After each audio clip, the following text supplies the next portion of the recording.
Okay, yeah. Okay. So I have a story to tell. Okay. And I never start with stories, but I have a story to tell. I'll give you the floor. So This floor is yours. It really is. I paid for it with a mortgage. So last week, I went to a bar for the first time in my life. Yeah. What's the context? So it was. It's on Friday? Yes. Oh, okay. I know why. Yeah. So it was part of it for a friend's birthday. Jess. Oh yeah, we're friends with them. And I did not know that this was then going to translate to like ending up going to a bar, but that is what happened. Got it. So, yeah, so I ended up going to a bar for the first time ever, which was bizarre, especially considering now I don't drink. And so now of all times is the time when I end up going to a bar. And I mean like a proper like club-esque bar. I was gonna say, because we've been to a pub or a pub equivalent. Right. You're talking like the party club. Yes. Like Casa. Yes. This was, where was this? It was Valley Bar. Is what it's called. They would go there. It's downtown. I don't even know what it is, but yeah, I'm already over. But it was the whole experience, like standing in the line, was that where the show was? It was near there. Oh, okay. So that makes sense. Like go pregame and then. Well, it was after. Go postgame. Yeah. So it was like, the whole like it's down a creepy back alley downtown. You went to the worst kind of bar you could go. Yeah, you have to like walk through like the alley to get to like the line. Past a dumpster and like possibly a dead body. Definitely human piss. There was. I love piss. It reeked of piss. Oh, I thought you were gonna say havoc, and I'm like, yeah. No, it reeked of piss. The alley did. And so then we're like standing there and, like having to do the whole thing with like, like a bouncer and everything, like checking like your IDs and stuff and like wanding you down and everything. So like went through all that for an experience I did not want to be part of anyway. At this point, you're like, I already saw the show.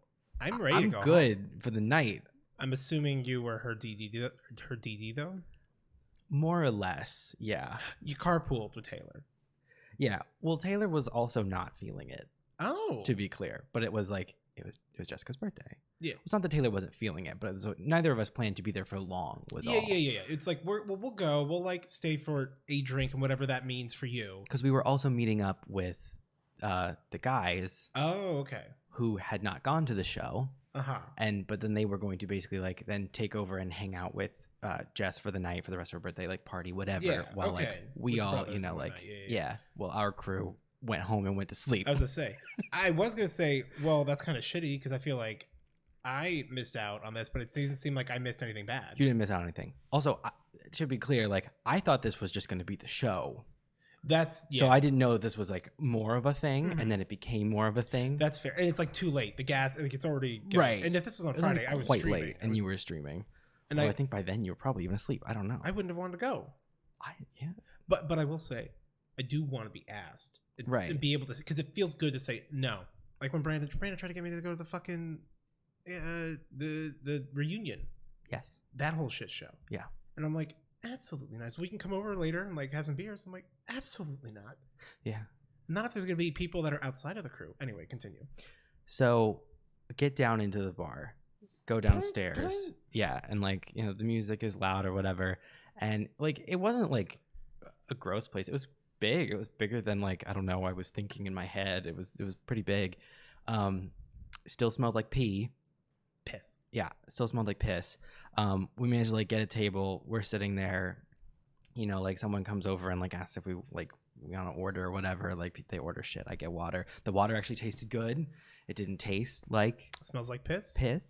It's good water. It was normal water. But all of this to say, so like we're sitting there and like waiting. I can see like the dance floor. No dancing is occurring. First and foremost. I also don't really feel comfortable even like being that close to people. Oh yeah. At the post office, there was a long line and people were within 3 feet of me, and I'm like, this is a little fucking close, lady. There was a lot of people in there, and like, yeah, so there's like the dance floor, no one's dancing. People are standing out there with like the 3, like green, red, blue lights spinning, and the music is very loud in there. Is it a club? No one's dancing. No. So it's a bar that just has a dance floor. Got it. Okay, so there floor. So there's a difference. Okay, because it's not like a club. Right. So we're sitting there waiting for like the guys to show up or whatever, and we're waiting, and so like it's just taking a long time. And like I will say, the people watching was fun. Mm-hmm. Like I watched a girl literally like throw her drink like straight up into the air for no reason, and then her like handler friend is like, "No, you're done for the night," just like sort of like escorts her away. It's gonna be so fun to be on the other side. It was interesting to watch that aspect of it, but all of this is to say, the piss stories did not end. There. Delightful. So Brandon and the other guys like finally show up, and we're like, okay, hey, like we're gonna head out. Dirty B and the boys. Right. Brandon's like, I gotta go to the bathroom. So he goes in the bathroom, does his business, comes out. There's no problem. No piss. He sits back down. There was no problem. I then was like, oh, okay, well, let me run to the bathroom too, and then like let's head out. Yeah. I go in that bathroom.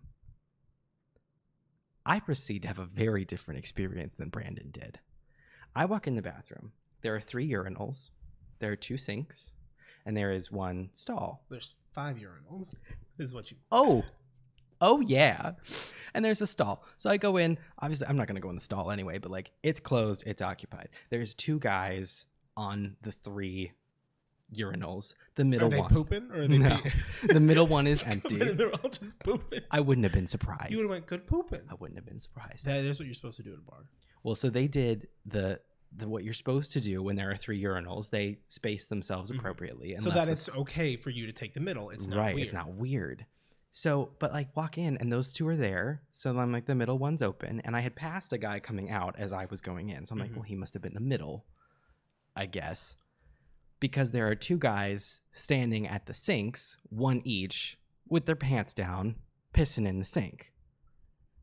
Like, no shame. The one has his pants fully at his ankles. Oh, no. And his ass is just out while he's pissing in the sink. Yeah. We can't talk about that one, but yeah. We gotta ditch that last bit, but I'm glad we both knew who the fuck we're talking about. Yeah, and I'm just like, oh, okay. Also, the bathroom reeks of piss. So I'm just like, all right, well, they're busy, and there's the open slot that I need. Oh, at the sink? No, at the urinal, like a normal person.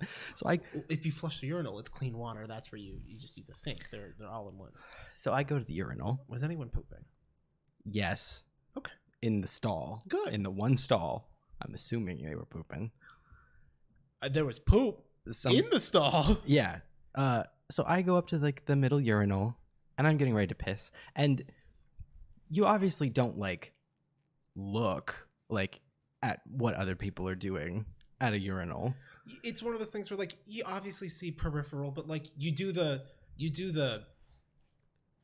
masculine urge to just stare at ahead. That dirty grout right in front of you. Like pretend you're at like, you survived. You're like it's like a Saving Private Ryan sort of moment where it's just like, I'm not fucking looking. So I walk up, but like as I'm trying to get into the urinal slot, you're trying to climb up into it. I see that the guy to my left like has his phone out, which like in of itself, like that's not that weird to be like have your phone while you're pissing, I guess. Mm-hmm. But you got to do it in the offhand. But his phone is angled conspicuously. And so I like, as I'm getting close to the urinal, I can't help but take a little glance, not at him per se, but at his phone. Did you see an HDR picture of his wiener? He's Snapchatting himself pissing. And I'm just like, better than a dick pic. All right. You know, I hope you found a way to monetize. Yeah, I think that if you're sending a video of yourself pissing, like, but he's showing his penis while he's pissing, because a good pissing video. Yeah, I saw his dick through the screen. You show like the stream, and it's like, oh fuck you, dude. Why are you sending me a video of you peeing? Because I Snapchat, like you doing dumb shit with the boys all the time. But you're not showing the pee-pee. Yeah. He's just full schlong in it. Yeah. He's whole hog. Pretty much. It was odd, to say the least. Was it bad? What, the piss? The whole hog. The smell was bad. Okay, I meant his penis. His penis. Was it a his bad penis okay? I really didn't look. Oh. I glanced and was like, "Oh, that's what." Okay, yeah. Okay, yeah. You look at him, and you go, "Okay, yeah." Okay, yeah.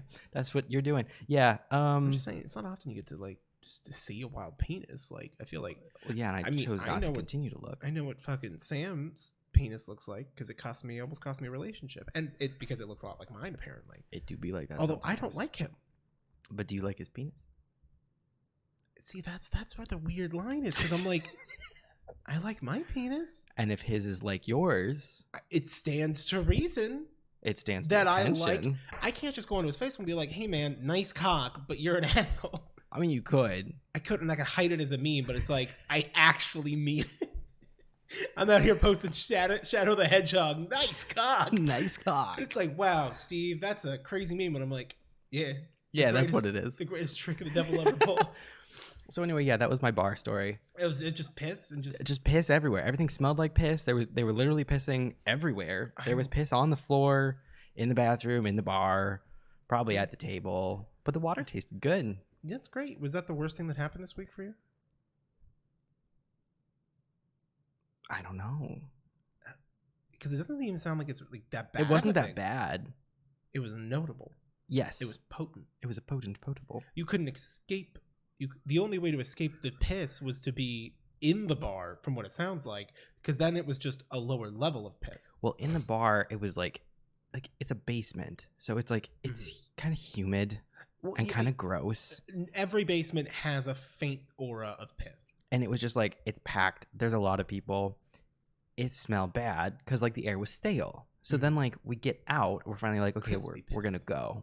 So then, you know, we get back upstairs up to the street level. We're in the alley, and like you do that thing where it's like, oh, what a relief. So you take a deep breath of that crisp Phoenix outside air. No, it's piss. It's alley piss. I love that alley baked piss. In the sun earlier. Because we're right now, even though we're in the beginning of December, you wouldn't know it. It's still before the sun's up, it's 49, 55 degrees. It's nice and cold. I wore a jacket this morning when I went to Fry's. Yeah. They had a cinnamon dolce at my Starbucks. And I'm like, guess it's back to the drive-thru. You all just lost a customer. And I didn't say this to them, but like they should know. Does the drive-thru have it yet? No. Oh, but if you can't get it, then like you might as well. If you can't get what you want, you might as well get it conveniently. Exactly. The only reason I was still going in the Fry's was because they had the cash, and I have now like a cache of cinnamon dolce syrup bottles. CACHE. Clear it. My cookies. And now that I apparently have consumed all of it, single-handedly drained them of their stores, they realized we got to tell them we're out. But why by now have they not been able to get more? I fully understand that, like, well, they discontinued for quite a while. Oh, well. Which, like, whatever, bitch. Not them. Starbucks just eat some toffees and then nut. Yeah, it's like syrup. Yes, like Honey Nut Cheerios, which is just bee jizz. Okay. Yeah. I don't know about bees. It shows. But I know protect the bees. I know how to pollinate with my pollen mate. Fucking flowers. So anyway, yeah, there was a lot of piss. Cool. I love that for you. Yeah. All right. Should we say? Yeah. Okay. Hello. Welcome. Hello. Welcome to the Hell Yeah podcast. It's me, your host. I can't. Odie. And me, your other host. I won't. Eric. I can't. He won't. This Christmas, unwrap. Oh my God. I've had a terrible week. Yeah? I've had issues with food this week. Okay. So I apologize for the sniffles. Uh-huh. I expressed this earlier, but as a very quick recap, I did the whole, I'm going to wash my comforter. Even though I dried it for 2 hours, I didn't take it out and unfurl the corner that's still wet. That also then makes a weird, like, symmetrical wet on the other end of it too. Right. And I thought, when I put it on the bed, I literally thought, I should put that back in the dryer because I have this fan in here and it's going to get me sick. It does it every time. And I went, it's 2021, baby. I'm built different. I'm not. Yeah. There's a song called 2020 that came out right before 2020. Mm-hmm. And I really like it. It's a very good song. And I've now realized it just sort of like hit me yesterday when I was listening to it again. I was like, I really like this song because like when they're saying 2020 in the song, they're not talking about the year. It's vision. They're more so meaning vision, but it was kind of a play on words because it released in right at New Year's. And so it was like, oh, that's fun. Well, that's old years now. Well, because it was like it actually is kind of like triple like reference because it's like they're saying like 2020 like 2020 vision, 2020 like the year it released, and 2020 they're saying like there's like because like the chorus ends with like it's 2020 or whatever, and like what they're saying is like it's also just like stating that as a way of expressing how much time has passed in their relationship, and then it's like you got to get your shit together, like it's 2020, like we've been here this long. Kind of a thing. Like a referencing like it's okay, I get you now. That's the difference between like it's going the to calendar year. Yeah. It's a really good song, and I realized like, oh, it's almost 2022 now. Which means they're coming out with a sequel. I hope so. And I never really got to like revel in that song in 2020, oddly enough. And now I've looked back and I'm like, oh, that song's almost 2 years old now. Oh, you've aged. And it shows. Yeah. Fine lines and wrinkles got you down. So I had a lot of bad experiences with food this week. And by that I mean 2 experiences with food. That's one more than one. So we finished last week's podcast on a high note. I felt energized, energetic, in another word that starts with E. And visceral. Visceral, thank you.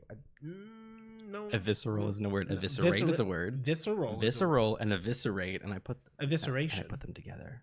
That effervescent, enigmatic. Okay. Erroneous. That part. Mm-hmm. So I decided on since we've been recording earlier and earlier, like right now I'm like, oh, it's fucking dark out. No, it's like 5:45. Yeah. Which is also like dark out. It feels good. It feels really good. Well, it's also been cloudy today. Yes. Yeah. I was just remembering the issue. I had to fucking scan my goddamn gift card. Yeah. Which I had to see myself in this little fucked up camera, and I was just like, I don't want to tip because of what I had to see. How dare you show me? This is how Red Robin views me. Thank you so much, Denny. I think it was Denny, right? I believe so. Yeah. So could be wrong. Should have had a warrant. Thank you to the person who gave us the Red Robin gift cards. Yes, you know who you are. So thank yourself. And if we do, we know, and we don't have to prove it to you. I always feel terrible because I'm like, I tend to remember a lot of things, but then it's like, oh, this is nothing. Yeah.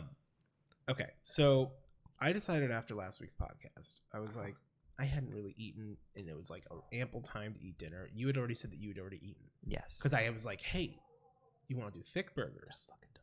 Yeah. And remember what you said? You said, I'm good, I already ate. I'm good, I already ate, indeed. And I was like, fine, I'll go get one. Uh-huh. Was it not good? You can tell me. The most recent one I had was not good. I was very disappointed. Sounds better than mine. Okay, I'm ready. So I go to the one when I went the first time, and I had the Ascension, that is the Monster Angus thick burger.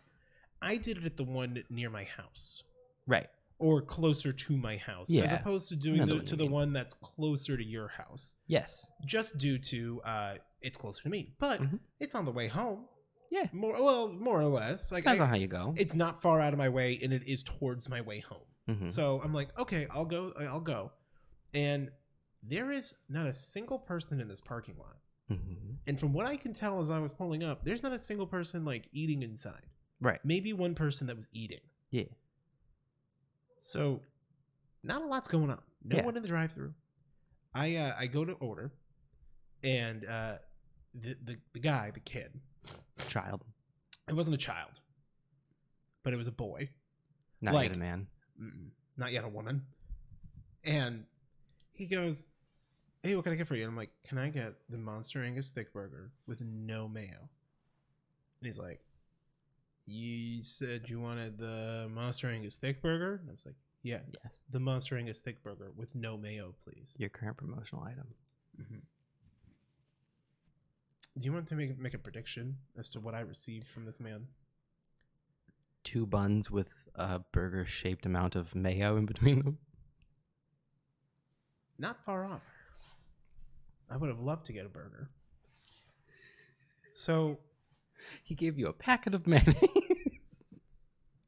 Oh no, what is it? Just tell me. I told everybody on my Discord because I was livid and in a fucking tirade that if anyone tattles, they're booted from the server. Because I'm like, this is for the podcast. But y'all had to live with me to the point where we had to make a new conspiracy board that I'll tell you the name of afterwards.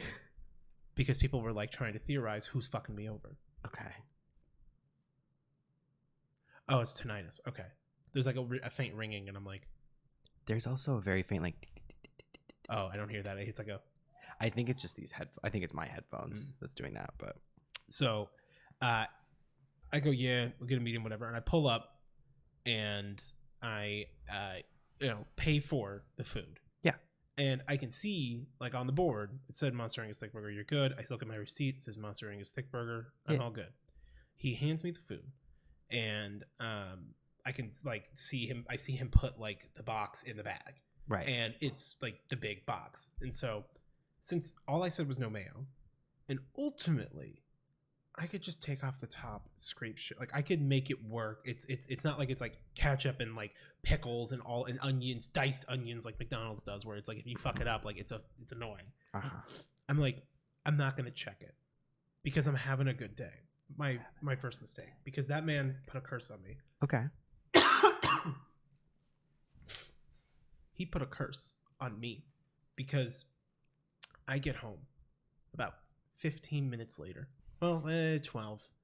And I'm so excited to eat this Monster Angus Thick Burger. I had already eaten all the fries on the way home. Right. Because it's a bit of a drive. And I wanted the fries. Eat them while they're hot. And I'm like, I'm excited. I'm like, I'm going to eat this burger. I'm going to go watch JoJo. I'm not allowed to talk about it. And then we'll be vibing. And I open the container for the burger, the Monster Angus Thick Burger that I ordered, and I have the receipt in my car. I realized I still do. Do you want to know what was in there? What was in there? You tell me. Is that what that is? I've kept this all week. I was wondering why you brought that in. My sister's like, "Are you gonna throw that away?" And I'm like, "No."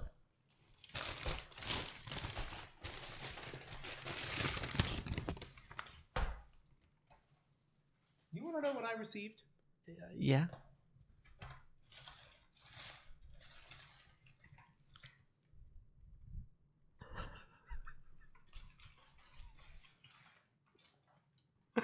Oh my God, no. What can you tell me what that is? That's Exhibit A, Your Honor. That's chicken. I mean, I have a higher quality picture. Yeah. To be clear, but of when it was fresh. But do you know how disappointing it is to get home? That's awful. And like it was loaded with mayo. Right. And like I'm like, there is bacon, which I don't care about. And then like tomato, lettuce, I can now throw this away. Yeah, that's a completely different meal. Oh, that bun's rock hard. That pinch, it's a week old. I was very worried that it was gonna I'm glad it was an overcast day because then it wouldn't get too hot in my car and not like make it stink. Yeah. And so now Thick Chicken Gate is the conspiracy board on my server because I swear to God. But here's the real question. What did you then have to eat? I didn't. I went to bed. Did you really? I'm surprised by that. I was so fucking mad. I was so mad because I'm like, because I spent it's like $15. Yeah, it's like $15. And I didn't get it. Yeah, that's fucked. And I was like, I'm not going out again and getting something. Like, that's some bullshit. Yeah. Yeah, that's fucked, dude. And so, like, I just am, like, enraged on the server, screaming at the top of my lungs in caps. And, like... No caps in chat. Fuck you, Sal. Let me see if I have a photograph. I'm going to get a little bit of water whilst you look. I think it's on... Because I took a picture, like, to post in the Discord on Discord, it doesn't count as, like, putting it in my camera roll.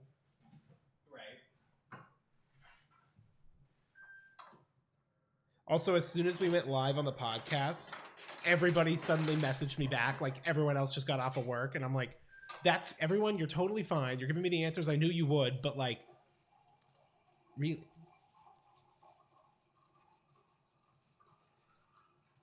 Bussin'. Oh, apparently Tupon is now saying bussin' at every opportunity. Okay. That's Sin's problem. Yeah. And that's on Sin and Evie. You're right. Oh, you can go fix that. 6 p.m. Go. I'll just do it on my phone. Is this riveting content for the viewers? Yeah, they on love both this. of our parts. Yeah, I'm kind of dog shit right now. I'm sorry. Alrighty. Cool. So I'm back. Hello. Anyway, as I pull up a picture, that was it. And I also had a breakdown on stream, but I'll talk about it later. Hence the shaved face. That was over ranch. But it was just 2 things in 1 week. It was too much. It do be like that. And sometimes when it be, it do. You know. Yeah. I'm almost there. I think. Lots of gifts. Oh, I did take a video of me answering the door for Chili's with all of my Kingdom Hearts like merch and gear. Because chat said I wouldn't do it. Which also, the way that I set that up, it makes it look like it's one of those pornos. Yeah.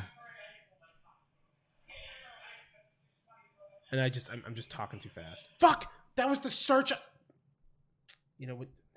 What? Stop! Everyone's fucking messaging me. I'm gonna kick all of your asses. I just searched my name to go find my post, but because I hit back, it like went back to like, oh, you didn't search anything, and I'm like, bitch, whatever. Anyway, you can say something if you want. Your choice. What's yeah, anyway, yeah, I'll talk about the ranch later because someone asked about it. Yeah. It's a whole fucking thing. Anyway, I've had a real fucking week with it. And I was not happy. And like, it's the fucking thick burger, baby. But to balance that out, I did end up going and getting a thick burger the other day. Like after I was done with work, I think. It was like the middle. No, well, I don't know. I went during the daytime. Maybe it was on Sunday. I can't fucking remember. And I went to Carl's Jr. and I just went and sat inside because the drive-thru was like wrapped around the building, and I'm like, absolutely not. Oh. And it took like 10 minutes, which was a completely fine and normal amount of time for it to take. It was on Saturday, and the guy was like, "I'm so sorry, it's late. Like, hey man, here's a cookie," and I was like, "I would have waited 5 more minutes. You greased wheels that needed no greasing. Well, I'm greasy enough." And yeah, I love that for me. That's great, sweetie. Yeah. What'd you do this week? Name one thing. I wrote half a script. Mm-hmm.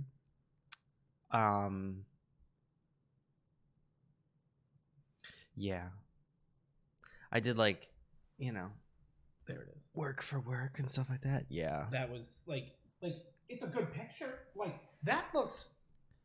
It doesn't look bad. Look good. Well, it doesn't look good. Right. Like, it doesn't look like something I would want, but if you like that kind of meal, it doesn't look bad. If I ordered a burger, a hamburger, a beef burger, and there's no beef. Right. So they were saying, are you going to go take it back? Or you're like, do you have the receipt? I'm like, yeah. And I was like, I'm not going to go take it. I'm going to go a week later next time I go to Eric's house. And like, excuse me. I do have the food, and I have the receipt. As a person who worked at a grocery store, people have done stupider shit than that. And I had to give them and I have the food. Yeah. I could, after this is done, go over there. And like, I don't want anything. Right. I just want you guys to know that I held on to this for a week to talk about it. Maybe they'll give you a cookie. Free cookies. And then I keep the bag. Well, the cookie was $15 apparently. Oh, I ate the fries and I had the sody. Pop. That was not meant to be like a syncopated thing, but okay. Yeah, that was like the big thing that I had that like really happened that was like crazy and wild. And yeah. Started playing Kingdom Hearts this week, which was a lot of fun. I told you about it last week. It was fun. We beat the first game because that's the one that like sucks in terms of like dated gameplay. Yeah, because it came out in the early 2000s, and so it plays like it came out. Like the hardest enemy in the game is the camera. Controls, yeah. And fucking nightmare. But I was like, fuck it, guys, we're playing on Sunday. I'm like, we'll just try to like knock out the game so that like we can get to like the remake I'm playing right now of Chain of Memories is I haven't played the remake before, so it is fun because it's I haven't done this. Why for this time? I don't remember. It's one of those things where I don't remember why it was set the way it was, and now I just won't change it. But so just every day you just turn it off instead of just like fixing it? Well, yeah. I mean, like it's reminding me to do something, but I'm not gonna do it right now in the middle of the podcast. Okay. Wipe your ass. Yeah. Do a quick check. Quick check down there. A little poo. In case you got the ghost poots. Yeah. Oh my god. But yeah, so it's a lot of fun. But like I was like, all right guys, like we'll do this. And like I kept trying to tell everybody, I'm like I told you, the Disney worlds don't matter. Right. They mean nothing to the story. I thought they did in the first one. Oh, but you're on the second one. No. Yeah, well, no, I am. But then you were on the first one. I was on the first one. The Disney worlds mattered a little bit, but really it only matters if you go to like Atlantica, because like King Triton's like, you're not supposed to interfere with the other worlds. You're meddling. And Atlantica is all underwater, and the controls are dog shit. Right. It's terrible. But Goofy is a turtle with just a goofy head. Yeah. And like, that's real cool. But I was using a guide to try to do like, I realized I was missing 2 achievements. I was really missing 3 achievements, and I forgot. Okay. Which was like, beat the game without changing your armor. So like, you can't swap out keyblades. You can't swap out anyone's equipment. Like, they have what they have. And then beat it without using a continue, which when I did my original playthrough, I beat it. And I didn't use a continue, or I used one continue like right towards the end. And it was like, fuck, I saved over it and I didn't even realize it. And because I didn't realize it was like an achievement. And I go through this whole fucking game and I was following this guide, and it turns out also you can get the speedster for beating the game within 15 hours. Oh. And it was really cool, except that I realized in the guide it's like, actually, you don't need to go to Olympus Coliseum to hang out with Hercules. But he's Hercules. Why would you not hang out with Hercules? You don't have to with Danny Gonzalez. Why would you not? You do in every other game because he's cool as fuck. It's really cool. In Kingdom Hearts 3, you actually get to fight all the Titans. Like, so that you actually like fight a lot of them, which is really cool.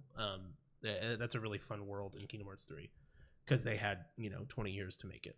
So yeah, I will say, although the content ain't great, it's a cool, fun fucking game. You were watching me play it, I think, right? For a bit, I have watched you played it. Yeah, it was fun. But yeah, so you didn't have to go there because it's just not required. And then it turns out you don't have to go to Atlantica. Mm-hmm. But if you don't go to Olympus Coliseum at all, and you don't go to Atlantica at all, you beat the game and you never get the Thunder spell. Mm-hmm. And I thought I soft locked myself into having to spend another 2 hours doing a world I didn't like. Was that water? No, that was me in response to you saying you locked yourself out of a game. Yeah, I know, right? Well, like soft locking sucks. Like, yes, this is water. Yeah. No, I thought you meant like the it sounded like the toilet for a second. Oh, no. But yeah, no. I get to this part where it's like you have to have the 4 emblem pieces to open the door, and I'm like, I don't fucking remember where these are. I'm like, I know there's one in the library. There was, and then taking every optional path, and I'm like, I can go left or right. I'm like, I'm pretty sure it's not right, so I'm gonna go left. Mm-hmm. Nope, it was right there. It would have been super easy. And there's one where it's like you need thunder to do it. And I realized if you don't do any of those, the only places you get thunder, because regardless of how you get the thunder, like any of the spells in the game, mm-hmm. whether it's the first time, second time, or third time, which will level up. So like Thunder, Thundaga, or Thundaga, Blizzard, Blizzaga, or Blizzara, Blizzaga, mm-hmm. Fire, Fireaga. Fuck you. You never played Squeenix games, so you don't know. It's just a weird naming convention. Yeah, it's Final Fantasy. That's where it's from. And so they do all of that. Like, if you miss out the first opportunity to get it, you get it in like where you would normally get if you're 100%ing like the second level. It just gives you the first. It's like you'll always fill what you should have at this point. And so I was like panicking because it's like in order to get this piece, you have to do it. And I'm like, and I spent like 10 minutes like frustrating like, is there a way for me to get it without using thunder? And then I realized the piece that you need thunder for, I had already just jumped and glided over to and just like brute forced it. And I was chasing after a piece that I had already picked up. And like it sometimes it'd be like that. It does. That in happens. games. And it's super annoying. Yeah. Yeah. Oh, we had fun this weekend too. What were you gonna say though? We? Yeah, remember we hung out this weekend. Oh yeah. I didn't think of that as this weekend, but yeah, we did. Yeah. I know time is an illusion. It don't make no damn sense. Fuck Kyle Busch. I played Mario Kart with Brandon. Oh. Did he say he was the best at Baby Park? No, he said that he didn't want to play Baby Park because it always just makes him mad. And I'm like, I mean, like this isn't the truth I remember. Like, obviously, yes, Baby Park is equal parts infuriating and that's wonderful. Why it's the highest of highs, the lowest of lows. Right. You either love it or you fucking hate it, and it's literally either you got first or you hate it. You got your first or your last, but it doesn't matter until the race is over. We're all talking shit that we're the best. Oh yeah, because it's Baby Park, so you can go from first to last or last to first. You've been first the entire time, and then that's the worst place to be. Then get fucked. Yeah, that's the worst. You want to be third. Because sometimes even fifth. You can like if everyone's on clumped. Baby Park, you're fine. Yeah. Although sometimes you just gotta go fast. So we're playing it, and we played it online. Oh, okay. Because like, you know, at this point, I wouldn't want to hang out with Brandon in person either, and I live near him. No, I'm saying like we played against like online opponents. Oh, got it. Because like at this point, like we've played against each other a billion times. Like we trade wins. Like he and I are both really good at it. So are you. But he and I were there. You are. I didn't need the pity pass. Well, I just did. I was trying to preempt the. Yeah. Oh, so I'm dog shit, or whatever. No. Well, you've already told me. What do you think you're good at? You know, the version of you in my head. I asked an uplifting question, and But you were drunk and you were an asshole. And I've been torn down. Yes, I am, and yes, I was. But the question was nice. Impact over intention, Hunty. Oh, hey, Swebby. My intention is important. This isn't even intention and impact. It's literally what I said versus what you turned it into in your head. Not what you heard, what you invented. I'm not responsible for the mental gymnastics that you go through every day. I was a gymnast when I was younger, so it's not hard. I can still do a round off. Cool. Yeah. So we were playing Mario Kart. And so we were playing online, which is often incredibly frustrating. Yeah. But we chose to do it anyway. Like when I 9v1'd. We did that on stream once. And then everyone had a crown except for me. Yes. And it was a very emotionally... it was a turning point for me. Devastating. That's why we don't play Mario Kart anymore. So we were playing Mario Kart, and it was a lot of fun. You know, like, it takes a while to get into, like, the online rhythm. So, like, you know you're going to be dog like shit for Smash. The first couple. Yeah, and that's okay. But then we started playing. We were doing like worldwide or whatever. You can do like worldwide or regional. Mr. Worldwide. We do worldwide. It's 305. Thanksgiving throwback.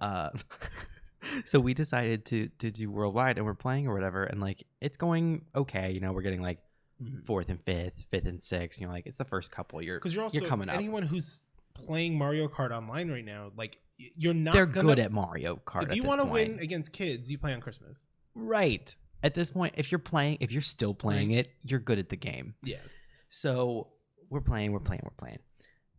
All of a sudden, 15 minutes later, we get matched with a person where like you have like your score, and like every time you win, your score goes up, and like it tries to match you vaguely with people who are around your same score. Matchmaking, ranking sort of thing. In general. Also, come to find out, the average score of the entire room is what dictates the prevalence of whether you get 100cc, 150cc, or 200cc. Oh. Because there's no control over it. You can suggest which map you want, and then it does like, okay, of all the ones you all picked, let me like it's like this one. Yeah. And then it picks it, and when it picks it, it randomly assigns a CC level. Unless you're doing like a private room where you could set it. Right. So when we're first starting out, you know, like our accounts, like we hadn't played online much or anything. So like our accounts were like, you start at 1,000. You don't start at 0, but you start at 1,000. So let you work your way to 0. Yeah. So we were at maybe like 1,500 because like you accrue points very slowly, all things considered, really. And like it's matching us with people that are like in the 2,000s, 1,000s, normal. Yeah. So like we're getting a lot of 100cc races. So it's kind of like, ooh, I wish we were doing 150. Right. I'm like, I would rather be doing 150 because like your build is different depending on your CC. Well, and normally we play 150 to the point where like you only ever play 50 or 100 when you're doing a new file and you're just like, because it's like you can punch you stomp, literally have to. Except for when you're doing something and then you get second on like the third to last race in a cup in 100cc and you go, you have to like shut off the game, and when you do, you see the black screen on the Switch and you go, what the fuck am I doing? Yeah. So yeah, we're playing and we're getting a lot of 100cc's. Mm-hmm. All of a sudden we get matched with a person where, so you can have, I believe it is either 5 or 6 digits, and I believe it is 6 of score. Oh, it is 6. Yeah, it was definitely 6. Because he had 6. He had 999,999. He had the maximum score. He is Mario Kart. And so at first he's hacked. So because I was like, okay, so we either got like a no lifer or this is cheating. So because he's in the game, he's immediately radically dragging up the average of all of our scores. 200cc mirror mode. We get 200cc and mirror mode every single time. Oh fuck! Oh, I was memeing, but damn. Yeah, 200cc or mirror. Oh, okay. Because is it essentially the same? Or mirror mode is 150. Oh, okay. But mirrored. Yeah. And then, but it's considered more difficult than 150 because it's different than on any other CC. Even if it's faster, if you've played through all the maps, like you have a rough idea of when turns. Yeah. Right. So every single time we're getting mirror or 200cc. Mm-hmm. I didn't even know they put 200cc in rotation, and quite frankly, they should not have. Yeah, I was gonna say, I feel like that should only be custom. Because like 200cc is not fun. Fight me about it. You need to have the bitch baby rattler on the back. You have to have a different build. Yeah. Because otherwise it's just not fun. You're just on the brake the whole time and it's not fun. So this guy, we realized quickly that like, oh, he's not just good at this, he's cheating, literally, which I don't even know how you do. But because every single time he would be in second or third place the entire race. He refused to be in first. He would be in second or third. And then at the very end, he would suddenly get infinite boost and fly past everyone and get into first. No matter what was happening, he would get into first every single time. Like he had like a star basically every time? And like a boost. And it was just like, and every single time he would suddenly just like shoot into first place from behind, and he would never take first at any other time, so that the blue shell could never get him. You guys started to just watch him because it was like, because like at this point we're getting up to something. We're getting better. So like me and Brandon are like trading like first, second, third, fourth. You know, like we're up in the upper. What was the guy's name? I don't remember because there was more than one. Oh. So at first there was just this one guy. Now I kind of want to like, not because I would want to use it for evil, but like I want to know how they do it, like what it is. Also, I'm listening, but I'm going to kind of Google it. I also don't understand why you would do it, because how is that fun? Because it's not like you're getting like in online play in Mario Kart. It's not like you get achievements. You don't get any sort of like ranking system. You know, like it's not like a competitive multiplayer in the sense of like, I don't know, like RuneScape or Diablo or something where it's like I get it because like you're at the top of like the ladder, you're at the top of the high scores, something. Yeah. Mario Kart doesn't have that. And what's the point of winning the race not normally, like unless you're just like trying to piss people off, but like that can only entertain you for so long. And so I just don't understand why it was happening. But like this guy, like I don't know how he was doing it, but he was cheating. And then like we got matched with another person, and then they were doing the same thing, and they also had 999 yeah, score. I think it's just 4 digits. I think it says 9999. Oh no, you can go greater. I think it's 5. Actually. I think it's 5. Yeah, 9999. And so they were at like, you know, 5 nines or whatever, and so then like those two would like sometimes trade places for first, but they would always both be like in third place, and then like take first and second. Like they're always doing the same strategy. Yeah, and then like we exited out of that room and we entered into another one, and then we got matched with another person with like 99999 or whatever, and it was the exact same thing. And then so we switched to regional, and then that got rid of it. So like I guess it's more of a worldwide server problem than a regional server problem. But it was just weird. I don't understand why of the games to cheat at, that one I don't get why you would. Like it seems like a weird one to cheat. Like you're not gonna get anything. It's a Nintendo game. There's no achievements. Everything's already been unlocked. There's no leaderboard. There's nothing to unlock. You actually can't unlock things faster. Like even if you win, like it's all about the coins you get. Like nothing's unlocked through like online play like that. So I don't.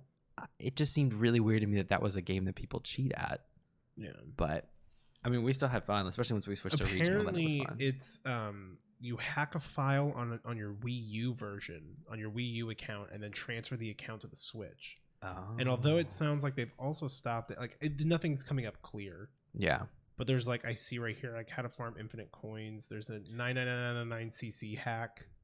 Yeah, it was just for me, like, obviously, like, you run into cheaters in any game. It just seems so weird that it's like, why would you cheat at this one still now, all this time later, you know, 2 years, 3 years or whatever after it came out? Why are you still cheating on it? I guess you can't get there naturally. Like you can, but like you would have to do something where like you join a friend code who's got like who tanks their MMR basically. Yeah. And so that like they're super low in the lobby, and then like you're god tier and you're gonna go kick everyone's asses who just can't win a game. Yeah, like that was the thing when I first saw it. I was just like, oh fuck, this guy's really good. Like that's just how I thought of it. Because it's not improbable. No, and like you only lose points if you're like in 10th place or worse or something. So it's like even if then like you're fairly kind of like middling at it's just other someone times. Who just plays it all the time. Yeah, so like in of itself I was like, oh okay, that's a lot. But I was like, yeah, but the game's been out for like what, 2 years, 3 years. That is like a solid strategy though, is to never take first. Yeah, but like this was just it was just bizarre. I was like, why would you cheat at this game? Anyway, but I mean, my strategy is to hold first. Like I got a lot better when I started using your like behind like holding items track, because I never really thought about that. Yeah. And then a fun thing to do in Mario Kart is when you're in first, especially if it's starting to get like neck and neck, is as soon as you see the blue shell like show up, or rather it's better when you're playing like with people, like 4 people on the screen, because you can see when there's always one friend who's not doing great and gets the blue shell, and as soon as you do, it's like I'm gonna hold up, and the other person's like, oh, I got you, I'm in first. I'm like, oops. It's weird. Or you slow down to catch them in the explosion. Yeah, because it's weird the way like the rule works with like the blue shell. Sometimes, of like if you're in first when it's thrown, it locks to you usually, which doesn't mean you can't still slow down and hurt both people. But there is like a little bit of a window. It's weird. Yeah.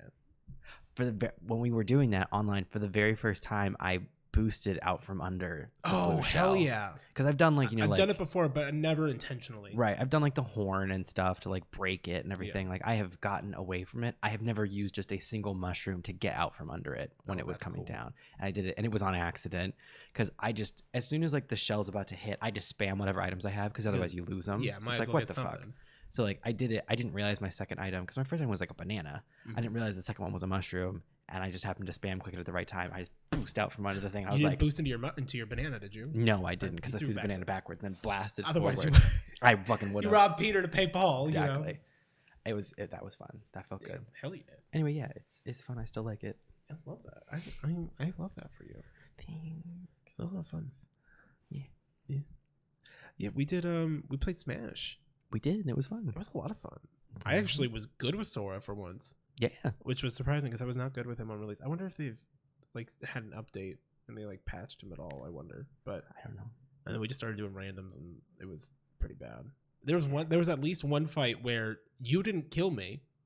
I just kept dying. You killed you every time. Yeah. Oh, what was the map that we were doing where like you suddenly had a little dude that was on your side because I accidentally hit him and I didn't know? I don't know the name of that map. It's that like pink cloud one, and there's like the bird guy. Yeah, and apparently I hit him, and then he was like, for the rest of the entire match, he's like, "Fuck you." Fuck you in particular. And I was like, "How did you get a summon? We don't have items on." And you're like, "I know."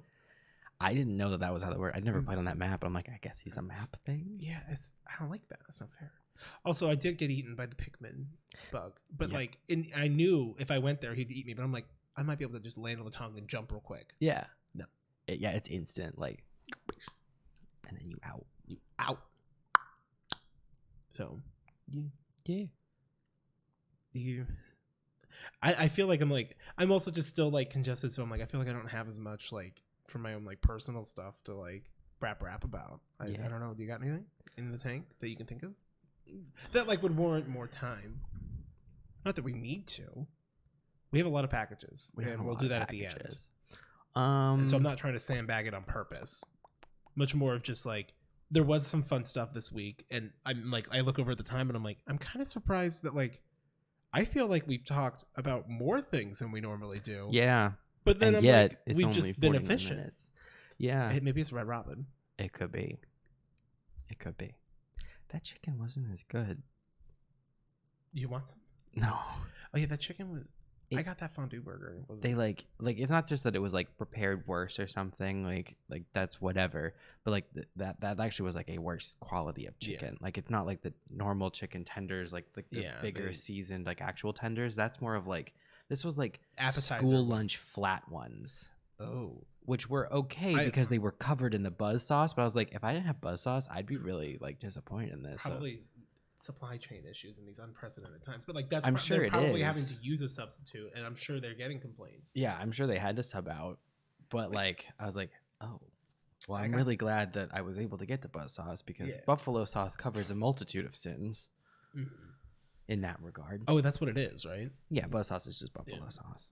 Well, I'm like, I got that fondue burger, and like, it was just that like you dip it in the fondue. I'm like, I paid $5 extra for dipping to dip it, and I'm like, and it wasn't even that great. I actually just keep dipping it in the ranch. Yeah, because that's ranch, baby. And then I'm like, I should just get the Tavern Double. We both knew we should have stuck with our classics. But well, I did stick with my classic, but my classic was switched out from under me. We should have swapped in hindsight. Not our food, obviously, but like like when we ordered, we shouldn't have. I should have gone with All Reliable. You should have tried something new. Mine turned out okay. Like I said, like only because of the buffalo sauce. Yeah, I mean, you didn't complain while we were there. Yeah, because it was fine with it. Yeah. Had they not had the sauce, that would have been not good chicken, and I would have been upset. That ain't chicken, baby. Not good chicken. And that's not a chicken man guarantee. And that's a chicken man guarantee. I don't like it. If your man likes chicken, you might like chicken man. I like that one. That's fine. And that's okay. We're allowed to like different things. No. Do you like my jacket? I do love your jacket. Miss Pick Me. You get everything you want. I get everything I want.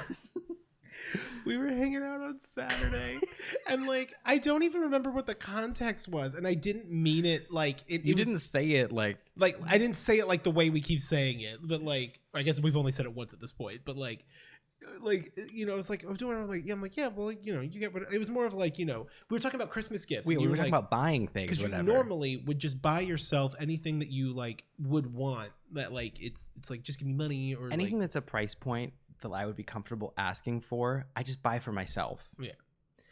And so you said it. I said you know you always get what you want. Yeah.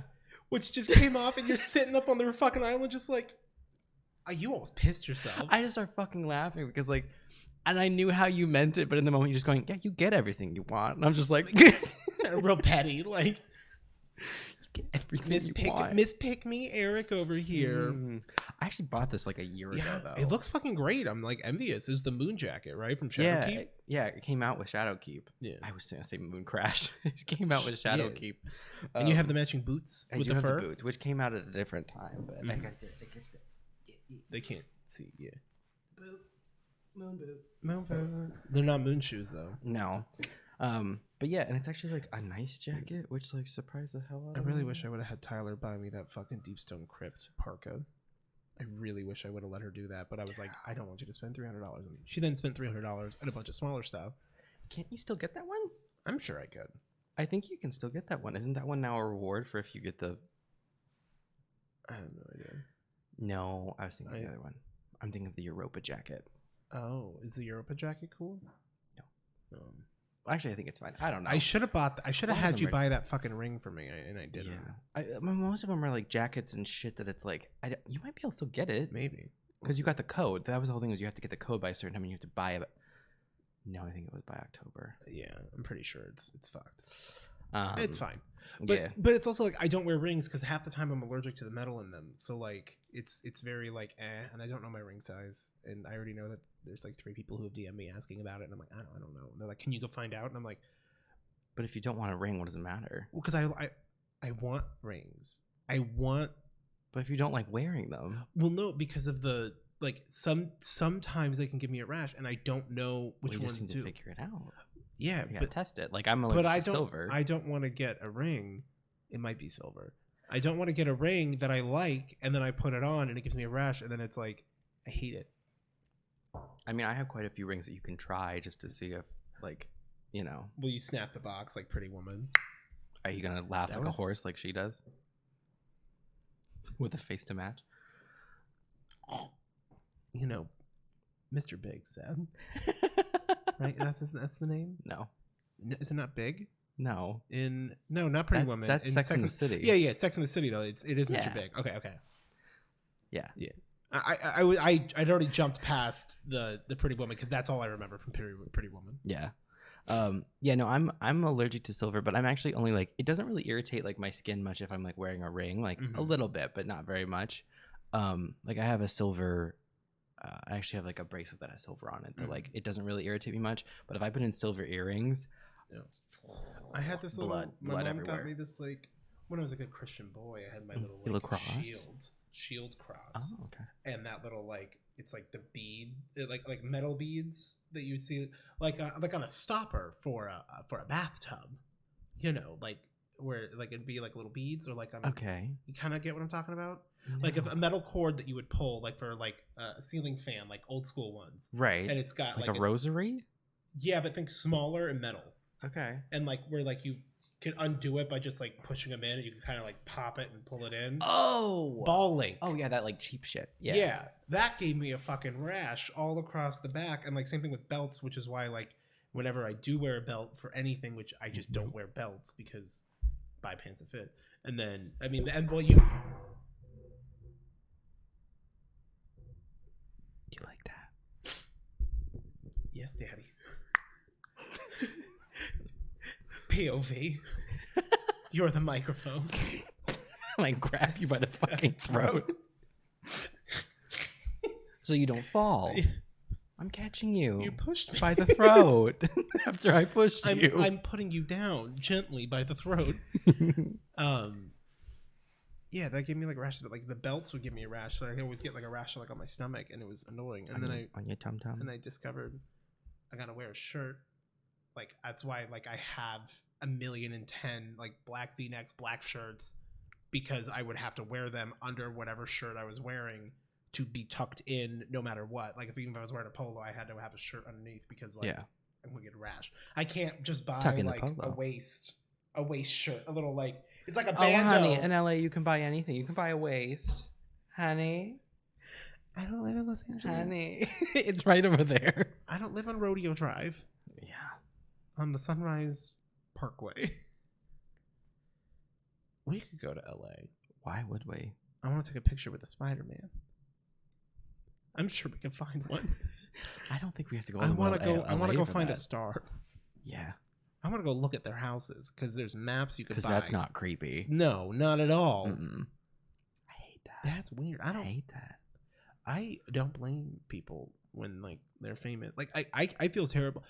The only paparazzi who get hit deserve it. The only amount of pity that I have for, you know, like Kim Kardashian is like they can't fucking go anywhere. Right, no. Like I don't blame Kanye for doing weird shit with that mask and whatnot. Well, there's there's an aspect to it where they're like, oh my god, like they're so out of touch with reality and everything. Like, of course they are, because like they don't live in our reality because they can't. Like, unless they never leave their house, which then they have people like, again, not trying to like show too much pity for the ultra wealthy because like fuck them. Well, yeah, no, like Jeff Bezos suck a big old poached egg. Right, but there is like a give and take of like celebrity. Yeah, there's a difference between celebrity and a rich person. Yeah, like celebrity is like there's lots of unenviable things about it. Like they literally like it makes sense that like they become out of touch with normal life because they can't live normal life. Yeah, like obviously like the money thing is different. You know, like hey guys, like I know we're all really struggling in the pandemic, so let's all sing Imagine. Let's all sing Imagine. Oh my god. Gal Gadot, you are fucking a goddess, but like that's not helping me. Also, I love that little noise that you apparently just made with your throat. I didn't mean to, yeah. Yeah, it was very involuntary. You're welcome. But I'm here. I made that just for you. That pop is coming through crystal clear. Perfect. So, yeah. I mean that's basically it. But we got a good amount of questions, and well, actually no, we have a good selection of questions.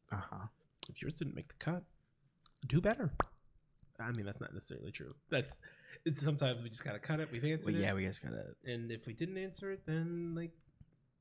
Why haven't you told a friend about the podcast and get them to subscribe so we can have 1,000 and then you can ask it in the live stream? By year end, I would love to. I would love to do it by year end because like it's just the hype for the hype. Yeah. But like I get it. If you guys don't want us to succeed, if we don't have it by year end, us over here not promoting it anywhere else and relying on them to tell a friend. If we don't have it by year end, we're gonna start a hype stream on the 26th, and we're not gonna stop until we hit 1,000. That's not true. I'll take off a couple days of work. I have videos coming out though. We pass it off. Like the stream's live. We're not talking to it. We're tired. No, it's just happening. What's happening, Crystal? Didn't I answer the phone the other day? Yes. I called you and you go, hey, what's up? And I go, what's happening, Crystal? I don't want to talk. No, I knew you were going to bring it up. About you on the goddamn phone. I'm not done, actually. It's not question time. time. As a matter of fact. When is it? It's not now. Yet. Fuck, I knew you were going to bring this up. I'll keep this brief, unlike you did.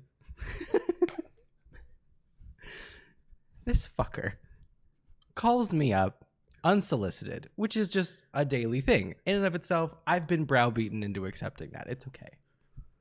I enjoy most of our calls. I did not enjoy this one. I have been sweating this all week. Because I've had times where I'm like, oh, this cool thing happened. I'm like, I can't. I'm not allowed. My privileges have been revoked. You can do it if you call me to actually talk about the thing you want to talk about. He calls me. My media pass has been revoked. I am not allowed on the grounds at your house. This fucker rings me up. And we're talking, and like, you know, we for a little bit we talked about like podcast plans, like whatever. Sometimes like we're talking shop. Well, sometimes we have like a very like it's only like 10 minutes, and then sometimes like yesterday we're like we talked for like 2 hours. Yeah. But because we're both just kind of rapping. Yeah. Which we've got to save for the podcast. We were talking about things we can't talk about on the podcast. Not can't. Choose not to. Yeah. Like what to invest. Exactly. The latest cryptocurrency changes. Pootcoin. It's just Demi Lovato's face, and I print it out and I mail it to you. Fuck yeah. This fucker calls me, and we talk about normal stuff. Tell me about him. And then we segue into, I don't even remember because it was so long ago. I don't even remember exactly how you started it. Basically, you said like, you prefaced it in a way where you like told me that there was a point you were trying to make, but that you wanted to kind of like frame it.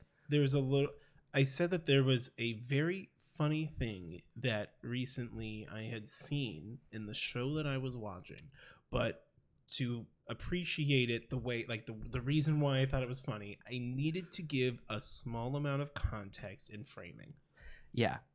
I will not like correct you. I want to hear your truth and how you felt, because I think you overreacted. He proceeds to then give me an admittedly, I'm sure, fairly high level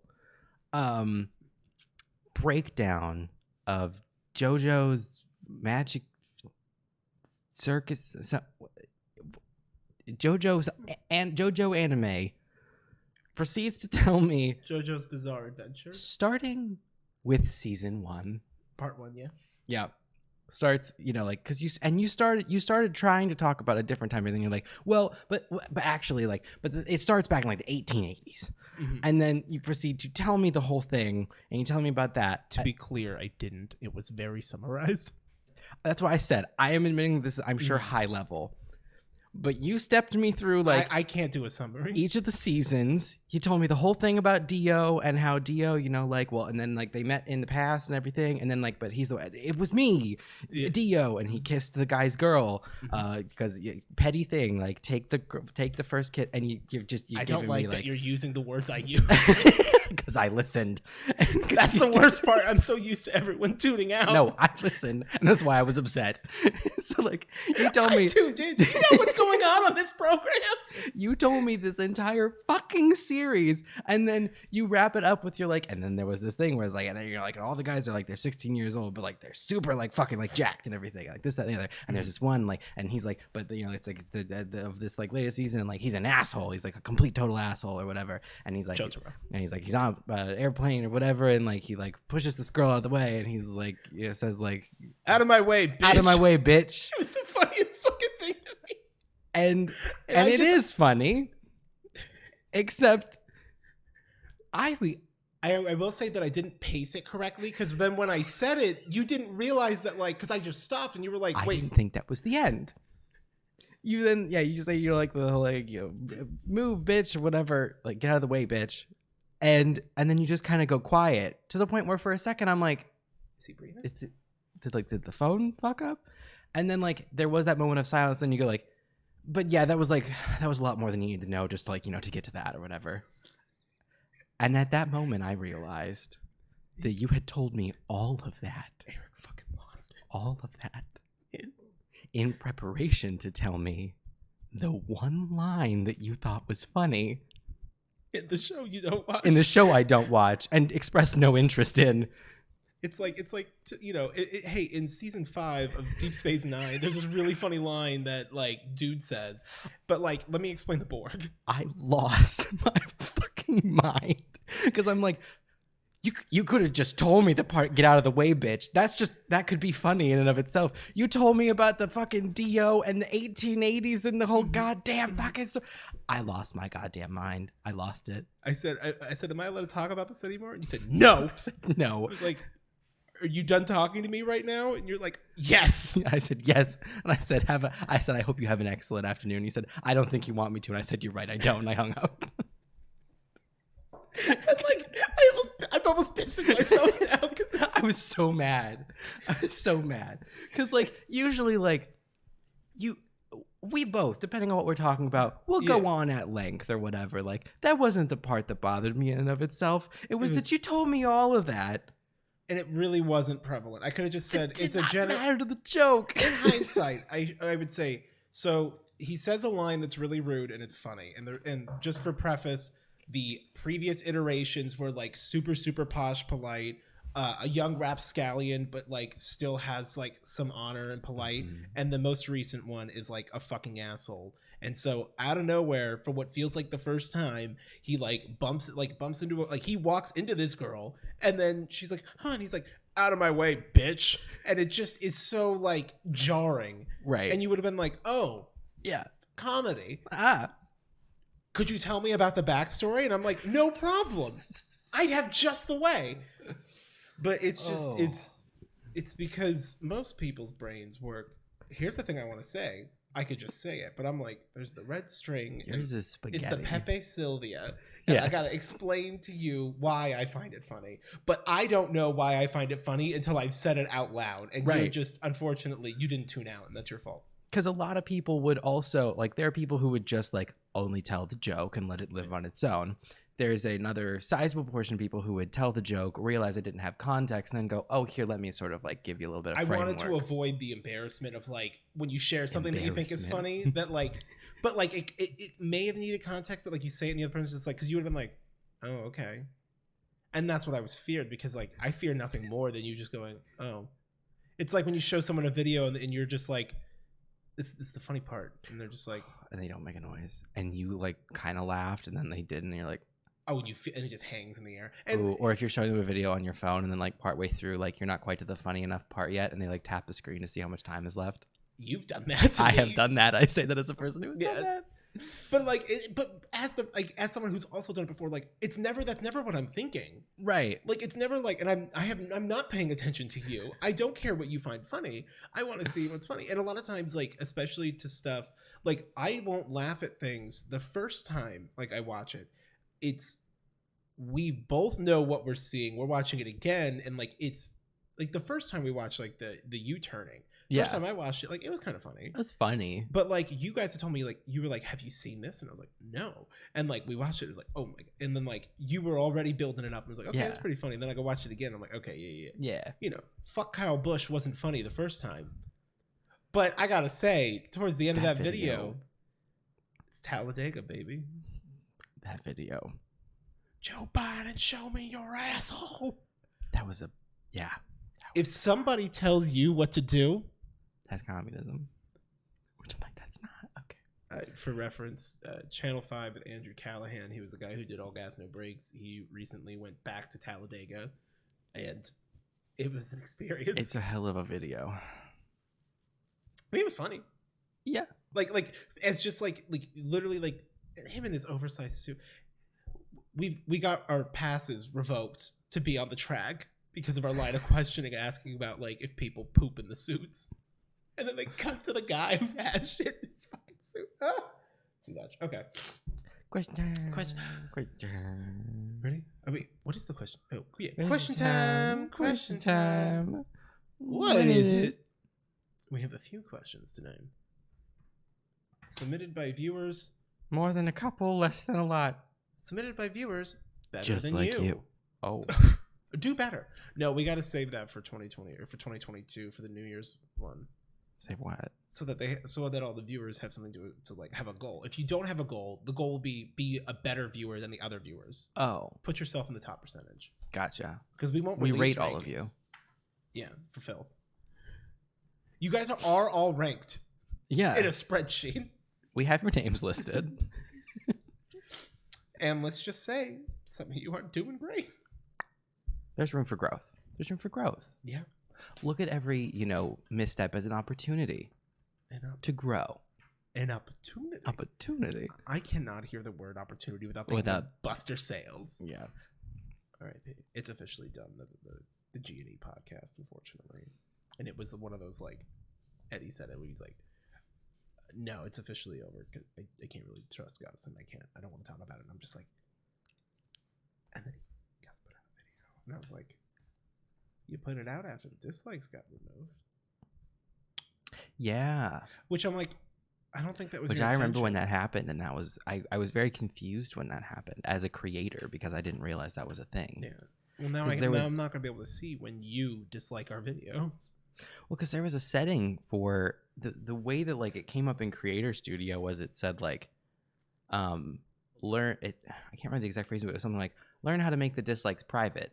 And I never clicked it because like I don't care. Yeah. I had, I guess I'm lucky in the sense that I don't have that many dislikes. So like for me, it's never been a pressing thing to hide it. I don't think there's anything wrong with people disliking my video. Like, it's noticeable if suddenly has a shit ton of dislikes because people are probably going to watch it to want to know why. Right. So like that was no bad press. So I thought it was going to be an option that rolled out that like we could private them or not. And so then when I was watching some other creators and I saw that it was gone, I was like, oh, I guess more people are interested in hiding it than I thought. And then I realized, oh no, it's on everyone. It's on my stuff. It just happens automatically and there's no way to turn it off. Weird. Yeah, so like there's no way to like show your dislikes. You can see them as a creator, but you can't turn that on because I wouldn't have turned that on because I don't care. But they just got rid of them. Weird. You like my Brandon cosplay?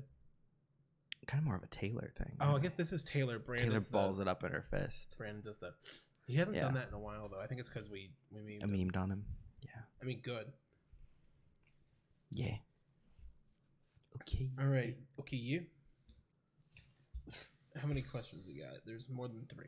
Okay. More than a few, less than a lot. Question time brought to you by the Nissan Rogue. Is the Nissan Rogue a good Rogue for you? It's not sponsored by Nissan Rogue. What was that? Oh, Honda Fit. Is a Honda Fit a good fit for you? We are sponsored by Honda Fit. Happy Honda Days. What better way to celebrate the holidays than to be a fucking psychopath and buy your partner a car without expressing to them that you're doing so? Like the fucking SNL skit was really good about that. It's true though. Yeah, it's true. Who is that for? If I was with someone and they bought me a car, a pet, anything like that, like as a gift, a level of responsibility is required. Like, absolutely not. Because even if like you're buying it like and you want to be the one throwing down the money, first of all, I would not be comfortable with someone spending that kind of money on me. Second of all, I want to make the choice. Like, you who's don't making know the me. Payment on this car, right? And like, because you didn't pay for it in cash. Like, and like, if I'm gonna bought be paying you a new big computer, it's like, did you go around my back with my friends to find out like get me something good, or did you buy something cheap? Right. Like if someone bought me a car, I'd be like, what are the options on this car? What color is it? I would have wanted to say in all this. What the fuck are you doing? Yeah. Also, why'd you spend that much money? Why are you on this lease? Why did you sign us up for this like long-term debt without me getting any say in it? And then you're telling me it's a gift? That's because the gift of financial burden. Well, if you don't want to drive it, that's fine. I'll drive it. It feels like that. It feels like give a shit gift to someone else did that. because it's a gift for me. It's like, oh no, did I get you the wrong size in that hoodie? I'm so sorry. Take it. Oh. I'll wear it. Oh. Oh, I can wear it. Oh. Oops. Did I do that? Okay. RB Jones asked, RB Jones. if you made a Vine and it went viral, what would it be? Skits demonstrations are acceptable and encouraged, but not required. This is a similar energy to Atlas series question. If any of your jokes could become a viral meme/Vine, if it still existed, it does in our hearts, what would it be and why? Pussy for me. Are you fucking kidding me? Are you fucking kidding me? Pussy for me. You took my answer? You fucking rat bastard. Fuck you, man. I mean, yeah, it's a good one. I'm the one that said it. You said it, but when we were at Red Robin, and I was like, you were like, should we? I don't even know what we do. I thought you were saying that was the one for me. You know what? That one. Is this question for me? It is for you. I did genuinely misunderstand. I thought you were telling me that was the one that I should be saying. Oh yeah, I mean, I was just saying, like, for us, like, for a podcast, I'm like, that's one of my favorite ones. Is you go like, is this fully for me? And then I'm like losing my shit. Like that's funny. Because I thought you were gonna say the one that you did. Oh fuck! I even forgot about that one. The yawn. The yawn. But I didn't say anything. I didn't say anything, and I went. Yeah, but you're the one that yawned that made the whole thing. Yeah, you're right. Yeah. Both of those. I mean, honestly, any 10-second segment of this podcast, any of these episodes would be perfect. Well, 6 seconds.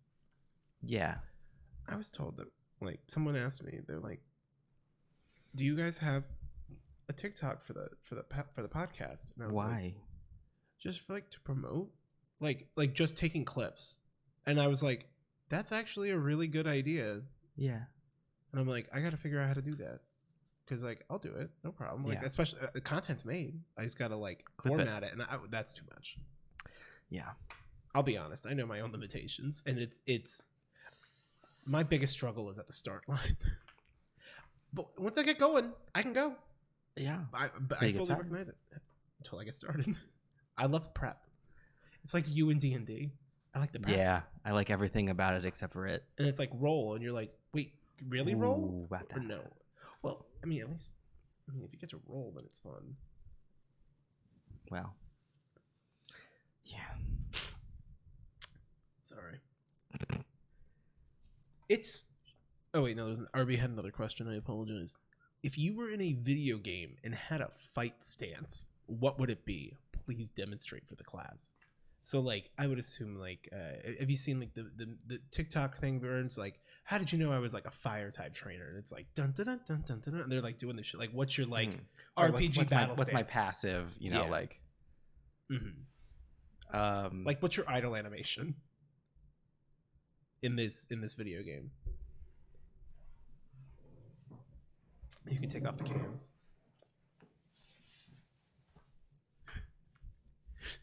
Okay. I think mine would be something like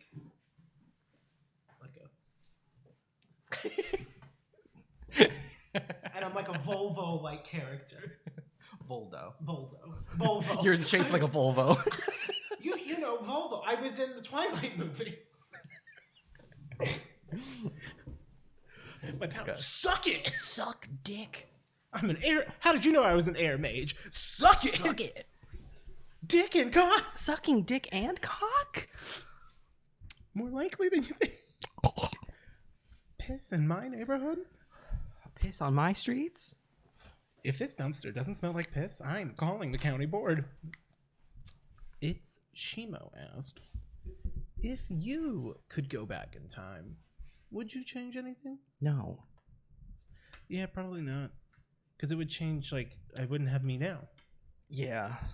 Or I would come back to a reality that I didn't know. Yeah, it would break reality. Also, like, all things considered, I'm happy. Okay. Where I am right now. On that side of the table? Yeah.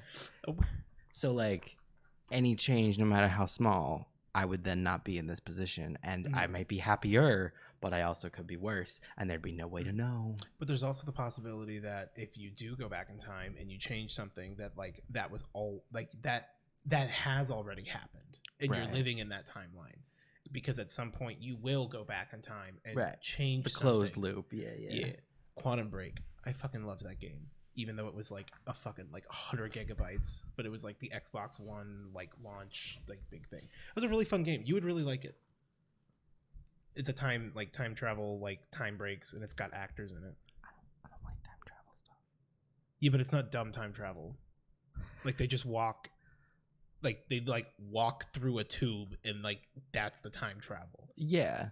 But like the way that like time, like by them doing that, like time is broken for this dude. And like literally like you're like walking and like shit's like fucked. It's cool.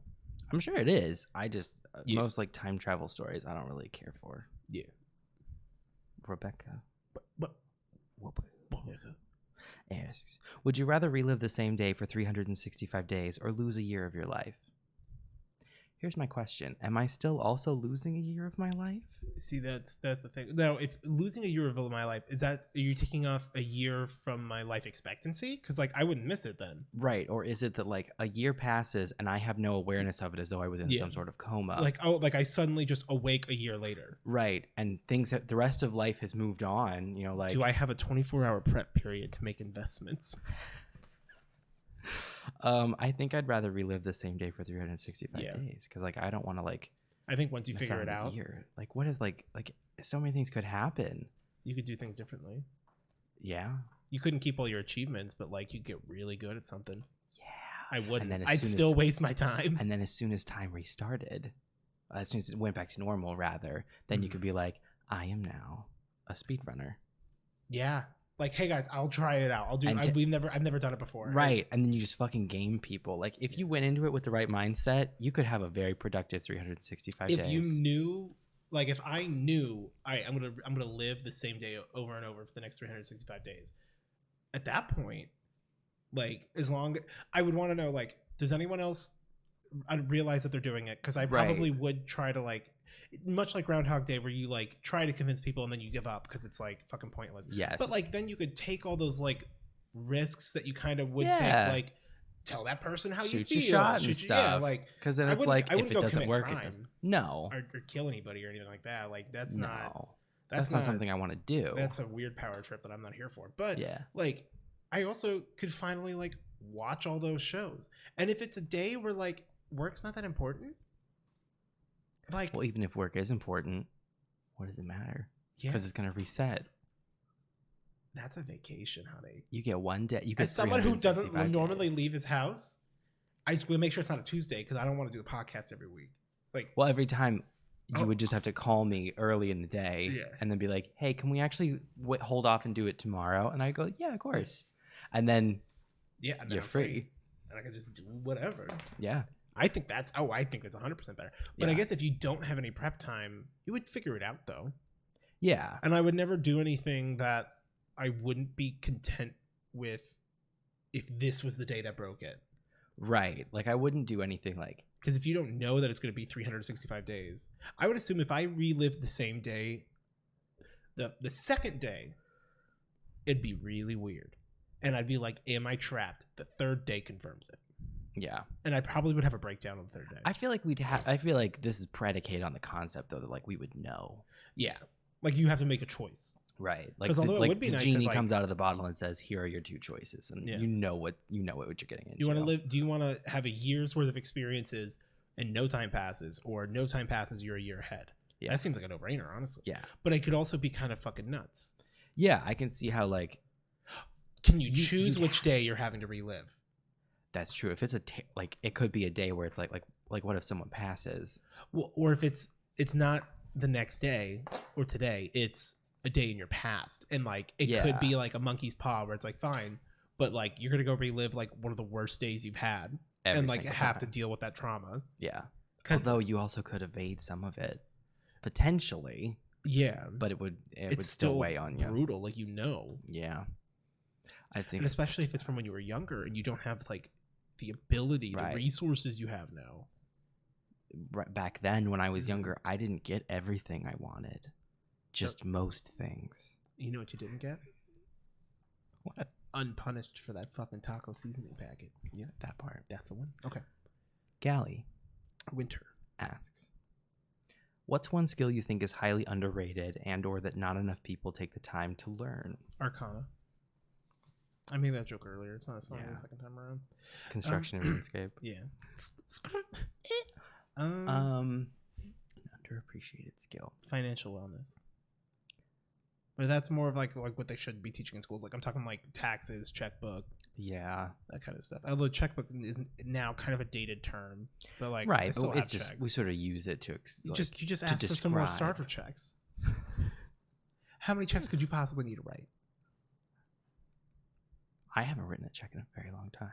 No. I'm gonna keep it that way. I'm just signing them. I will pay extra. I do want a big check. I want one of those big checks. Even if it's for like $10. Yeah. Like I don't care if it costs me more money to make the big check because it's technically still a valid check. No, it's not. Yeah, it is. No, it's not. They then give you a little check. No. Yes. You don't like walk that into the bank. No, you can't. I thought that was the thing. No. I thought like the whole like that's why it's so crazy is because like you can actually it is legal tender. You can use that as a real check. They probably could make one that was, but it was big. Yeah. I don't think they do. I think they usually just performative, and then they just give you that. I think nowadays it's mostly direct deposit anyway. It'd be more of a performative large check, but.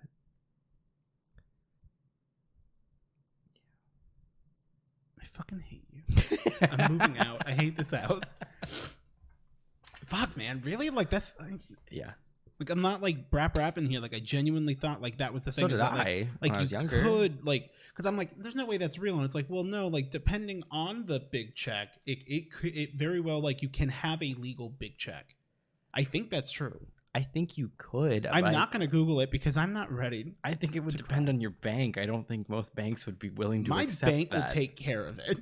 And I do mean repurchase. Me trying to get out of the door that I'm now trapped in. I'm in the little like how like there's like the ATM and then like there's the two glass doors because I showed up a minute late because the check is too big to get out of my car and I'm like I can't turn around and I can't rotate. Rotating. No, you turning. Yeah, you turning. But yeah, did you have one or did you just agree? What was your skill? Oh, what was yours? Big check? No, it was financial wellness. That's what it was. Yeah. No, that's a good one. My sister got me this sweater 3 years ago, and now I wear it all the time, only on holidays for her. Not relevant. I saw that I was wearing the sweater in the viewfinder, so. You have had that longer than 3 years. 4 years. You wear that all the time. In the winter for holidays. Yeah, it's the one my sister got me. And I wear it all the time. Yeah. Specifically, well, I don't wear it actually all the time, but I wear it whenever I would see my sister at holidays to the point where she goes, "Is that the only sweater you own?" And I'm like, "You got it for me." You wear it very often. Yeah. Yeah. This is the first time I've worn it this year. Yeah. Because it's cooler. But to say like holidays, a bit disingenuous. That's when my sister would see it. Now she sees me every day. Yeah. Cece's pizza. Don't. She's getting so many messages. And she's like, I'm looking up. She's like, I know where to network now. Because she just thinks about things and then just does them. That's an option people have. It's like a type A thing. I'm like, I don't get it. And Tyler goes, honey, you have ADHD. She goes, that's just what people without it do. They just do things. And I'm like, right. Or when they don't do them, it's for different reasons. Yeah. Yeah, people can do things. And also people can do not things. The audacity. Honestly. With my promo code Nord. Eli Nam asked, which Vine would you want to live in? I believe you have a statement about this. I feel you should say I already live in the world of every Vine because they were all filmed on Earth. And I know that's a very snarky response to your answer, but that's because I don't know. I really don't know. What's a Vine? And see, the problem is because Vines are only 6 seconds. And there's also so many. They portray such a small vignette, and they're usually such a niche And like sometimes vibe. the energy and the To vibe live in it that permanently is it. Well, the reason why it's so iconic or funny or like gets you good is because it's only 6 seconds. It's the brevity. The brevity, exactly. Like I love I don't have enough money for chicken nuggets. I don't want to live in that feeling. No, that's too much. I love fuck you chicken strips. Do you want to know which one I would want to live in? Maybe I would live in fuck you chicken strips. That one's a good feeling. I forget what she says, but it's like because a hoe never get cold. And I'm like, okay. Yeah. Ooh, an aesthetic I'd love to live in is the one, I think it's Marlon Webb, where he like, it's like wet and he like slides. Slides. Like, good evening. Good evening. Because it's like nice and wet. Yeah. And I'm like, I like that. Don't you want to live in one of the ones where it's young white kids singing a piano rendition of a hip hop song as though they made it themselves? Mm-hmm. I love those. I want to be like in that any Vine or TikTok where it's clearly some kids in a house and that house is worth more money than I'll ever make in my lifetime and they're trying to be humble or whatever. Hype house. But like I want to be a golden retriever on a family's estate in Maine. If I get reincarnated, I want to live a good life. Yeah.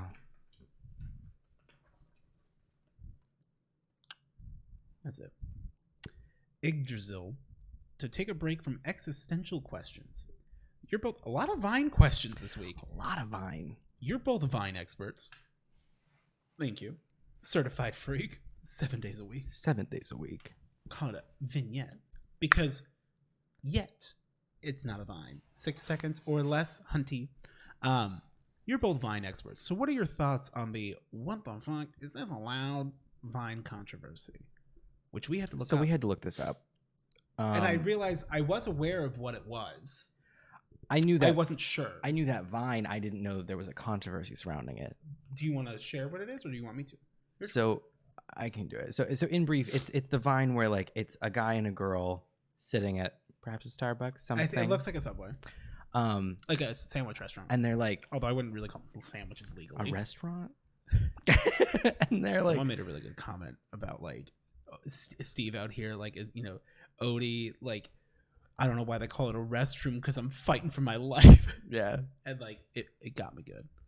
They're like sitting like all close PDA-ish or whatever. They look like they were just like touching foreheads, like, and then there's the person filming is like pointing at him and going, "What the fuck is this allowed?" Is this allowed? And like they think it's the guy's a mannequin. People think the guy is a mannequin. He's not. He's not. But then people slow down the video and they're like, "Look." And all I can think of is The Incredibles, where he's like, "Look." Yeah. Like, there's no way. Tack. No tack. Tack. Like, we did look at it. We did. But okay, but like as a person who has worked in retail a lot, I have dressed and undressed many a mannequin. They don't look that real. No. That kid is with uneven skin tone, arm hair, wig, eye. Like, that's not. To have that detailed of a mannequin where like the flesh tones as well as like the like muscle like in the arm. Yeah. Like tendons. Like tendons. Like, it's uneven skin tone, so that hair, it's not. Out of this world unlikely to be an actual mannequin just because the guy doesn't move. Even though the dude's making a video, I would think I would just freeze too. And in that pose, mannequins are not very posable at all. Mannequins come in pretty much a set pose for the most part. Well, his was. And that's not a pose a mannequin would be in. Me they let them bring that mannequin in, right? I'm like, that like girl like dragged in this mannequin. No, is this allowed? Bringing a mannequin into the store? That's bullshit. I don't buy it. I think it's just allowed. Like it's just giving people shit. Maria asks, Halo Infinite coming out tomorrow. I'm really excited about that. Yeah. I fully forgot to talk about that. That's about all I have to say about it. I'm just excited. Anyway, continue. I think there's a question that you will have an opportunity to talk about. Okay, cool. And then we do have like a lot of packages, but we're going to do that after question time. And so that if you're one of those people that doesn't want to see it, then like you're good. You'll probably miss out on something. If you don't like us, you can leave, I guess. And go hit unsubscribe, but not before you tell 3 friends and make sure they subscribe so that it's fair. Hey guys, if you really hated this video, teach us a lesson by smashing that subscribe button twice. No. Because then they go back to subscribing. Oh yeah. Only Also, if you are subscribed. If you're unsubscribed, just do it hit 3 it. times. Just hit it 3 times. And then also leave a like.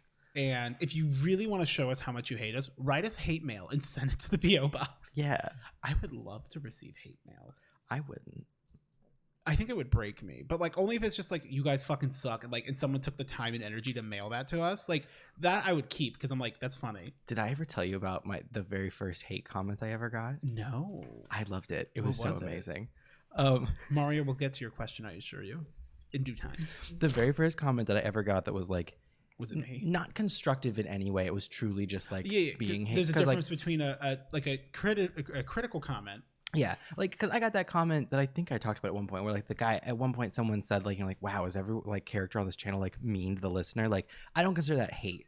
That was like misguided slander, but it was criticism. It wasn't like just like, you know, like, boo, you suck. Yeah.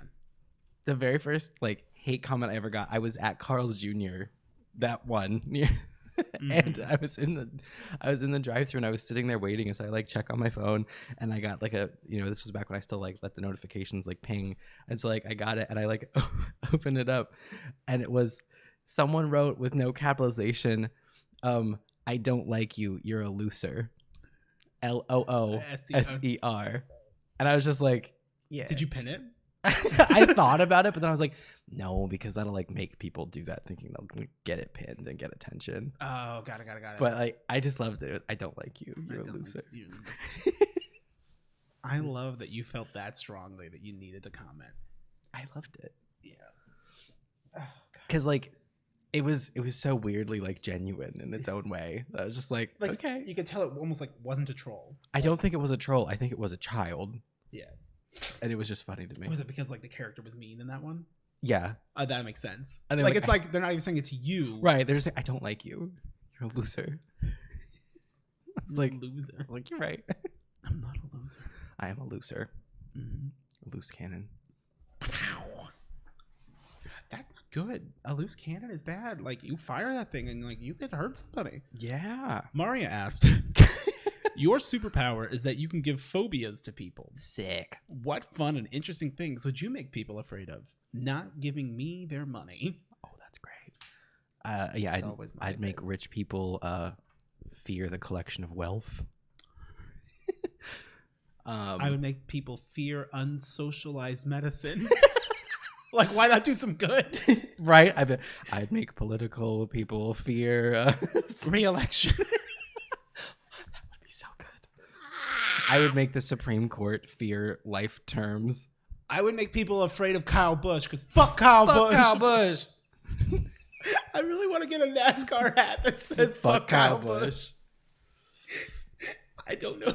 I feel nothing towards Kyle Busch. I'm just going to say that. Hey, Talladega, even though it's all about like the drinking and the partying and the getting blackout drunk, there's a lot of stereotypes about it being a bunch of drunk rednecks partying, and like they're not far off. That whole interview with those two guys, where the one guy keeps saying like all he did was say about how much they drink, and then he's the one that goes, "It's not like that though." That's not what it is though. It's Talladega, baby. And that's on Talladega. And I keep thinking Talladega is in Florida because I'm thinking of Tallahassee, and I don't even know if Tallahassee is in Florida. It is. Talladega is in Alabama, apparently. Yeah. I didn't know that. It's in the South. Well, I understand it's in the South. Getting the pie-pies. What would be another good phobia? I mean, I would only use phobias that would give me a gain. Right. I don't want people to be afraid of fear. I want them to be afraid of how much they love me. To quote Michael Scott. There you go. Yeah. Yeah. I want people afraid of not using their blinker. Ooh, that's good. Mm-hmm. I want people to be afraid of being closer than 6 feet to people in public spaces. I want people to be afraid of being judged for being mean to service people. Yeah. Because they should be judged for it. So they should live in fear of that. Even like, if you are genuinely kind of justified, I still, with all, like, I have a carte blanche to be mean. I can't do it, or I feel bad. Well, that's the thing, is like, you can be angry without being rude. Mm-hmm. You can be upset about the situation without taking it out on that person. Yeah. Who in 9 out of 10 cases is not the person responsible for whatever you're going through. Because usually the person you have the chance to yell at is not the person who like fucked you over. Same thing when I've been pissed off on fucking like phones, like having to talk to support, and it's like, I want to be very clear. I'm not mad at you. I'm mad at the situation, and I want to just right out the bat. I want to apologize if I come off snippy or rude to you. I really genuinely don't mean to. It's just the situation. And they go, I'm upset at, and they're like, I understand. You're fine. And guess what? That's like, as if I worked phone lines once, and like that'd make it a lot easier if they just like, I'm like, okay, cool. So you're not mad at me. Right. And I'm like, I understand that you can only do so much. Like I'm not going to be someone where like, preface it. Manager. Be civil. Get me the owner. Get me Alexander Graham Bell. Do you have power? I want to talk to someone with power. You're not going to be able to do anything for me. I hate people. I hate everybody. All right. Maximum Karma asked. Okay. Well, I made a noise for Mario, so I felt that now I've set a precedent. Yeah. Number 48. I don't know how many presidents we've had. 47, I think. Is Biden 47, I think? I don't know. I think it's 46. I don't give a shit. Fuck it. What does it matter? We have one right now. Fuck Kyle Busch. Yeah, fuck Kyle Busch. Show us your butthole. I didn't like that. I didn't like that. I feel like shit. Why? Well, because I drank it out of the shoe and it was very shoey. I don't. And I feel disgusting. I hate that they were like saying it at him, not knowing that he was part of the reason why it existed. Yeah. But it was funny. Although in that meta context. One guy, there was the one guy who was just, that got you good.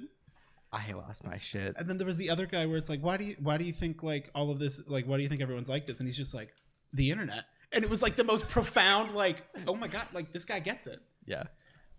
You know, this time next week, you won't be able to have a Coca-Cola. And that's communism. And that's communism, baby. Maximum Karma asked, has there ever been a time where you were typing or writing something and you said it out loud and to make sure it was right, but when you typed / wrote it, it felt wrong? Me. Yeah. I gotta get the napkin juice off my hands. It's fine. I'm fine. Yeah. I looked up at the lights. This better be non-contagious. I'm pretty sure it's not. It's the dryer. It's the wet sheets for me, sis. Yeah. Because when we were at lunch, it wasn't like this. No. And it's getting worse. No, but it was. And like, I'm getting more concerned. It was like this before lunch, though. Okay. Like when I was like. So you just misled fans. me. No, I just was sweating the whole time. You're sweating in your jacket, and I'm sweating over here, like holding in the big sneeze. Because I'm looking at you. Wow. So yes. So we were gonna scrap this because we both didn't have anything, and I remembered something from when I was a kid. I was writing a paper, and like I was using like my Aunt Megan's computer for it, and the word was wrong. I was spelling temperature, and like whatever way I spelled temperature was correct, but it wasn't like Word was telling me it wasn't, and so we had to like I spelled it wrong because I had her proofread it. She said you spelled temperature wrong, and whatever I had spelled like temperature or whatever. That's the right way to spell it. Yeah, I spelled like temperature, and like it considered it correct, like it was the right way. And she's like, I don't think that's right, and we like got in a debate about it. And I'm like, I don't know. And then we typed in temperature, and because we edited it, it like didn't register until we clicked off of it. So while we were still editing it, it was giving the red line, and we're like, what do you mean that's wrong? That's right.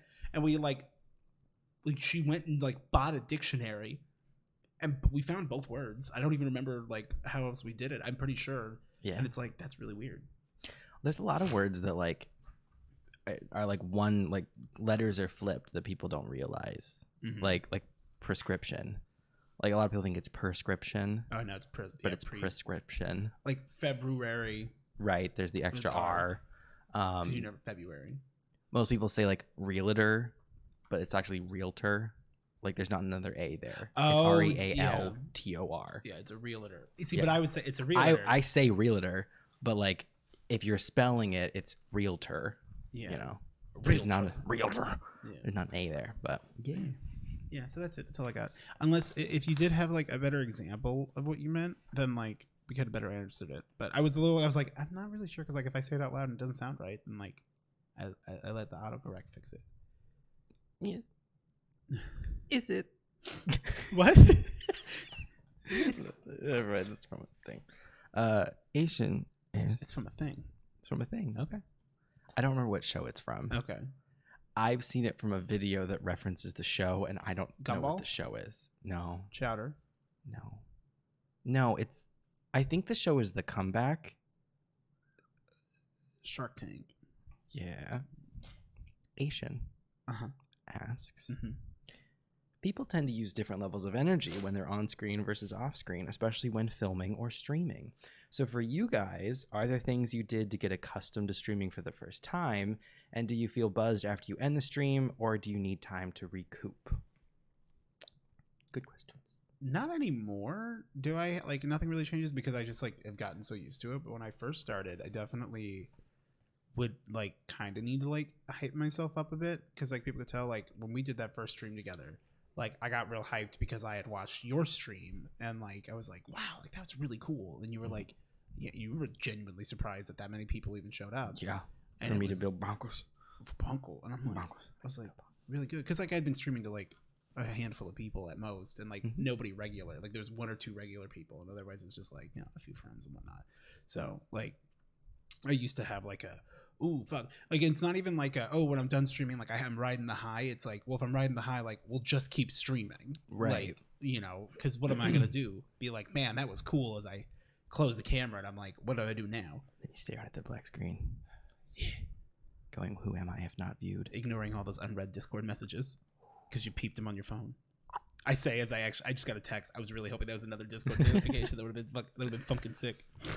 I never really did anything to get like hyped up for streaming at first. I was definitely like nervous in previous, like when I was first starting, like I would be nervous in preparation for a stream, but I didn't do anything to really like get over that. Like I didn't do anything to like try to like get myself like energized or anything. I just sort of like you kind of got to do that. You got to do the first stream or two, and then you kind of know what to expect. Yeah, I'm sort of a person where like I pride myself on my ability to do like actual like public speaking, like in a prepared sense. Like if you have to do like speeches or something, like I had to for academic decathlon and like speech class and stuff. I really liked my speech class myself. Like I'm good at it if I actually took the time to write something down. Yeah, and memorize it. Like I perform well at that. I don't enjoy it, but I do it well.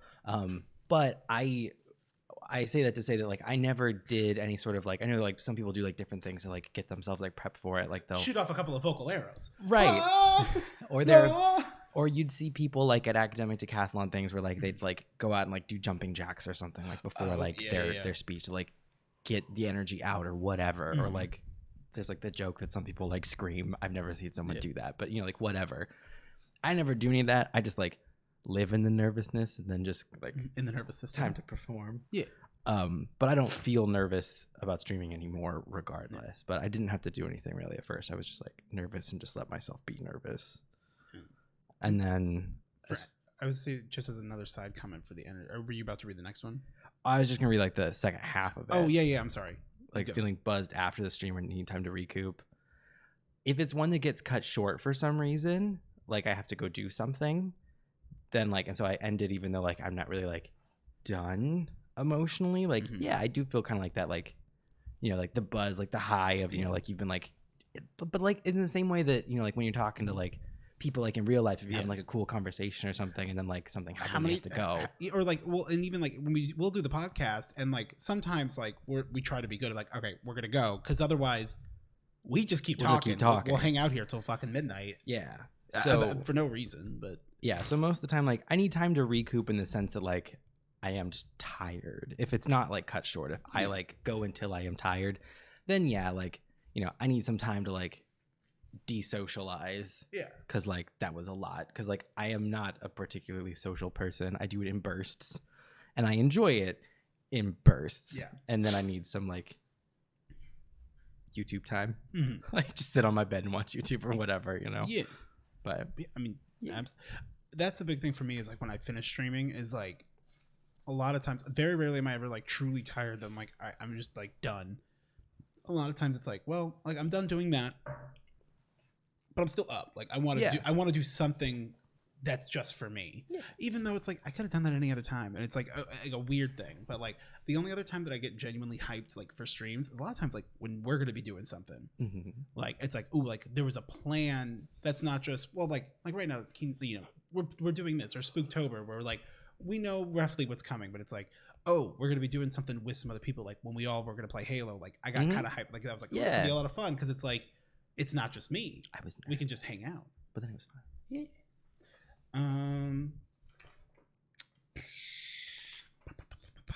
Jemmy Rose 78 asked, if you could literally get away with murder, would you do it from a distance or face to face?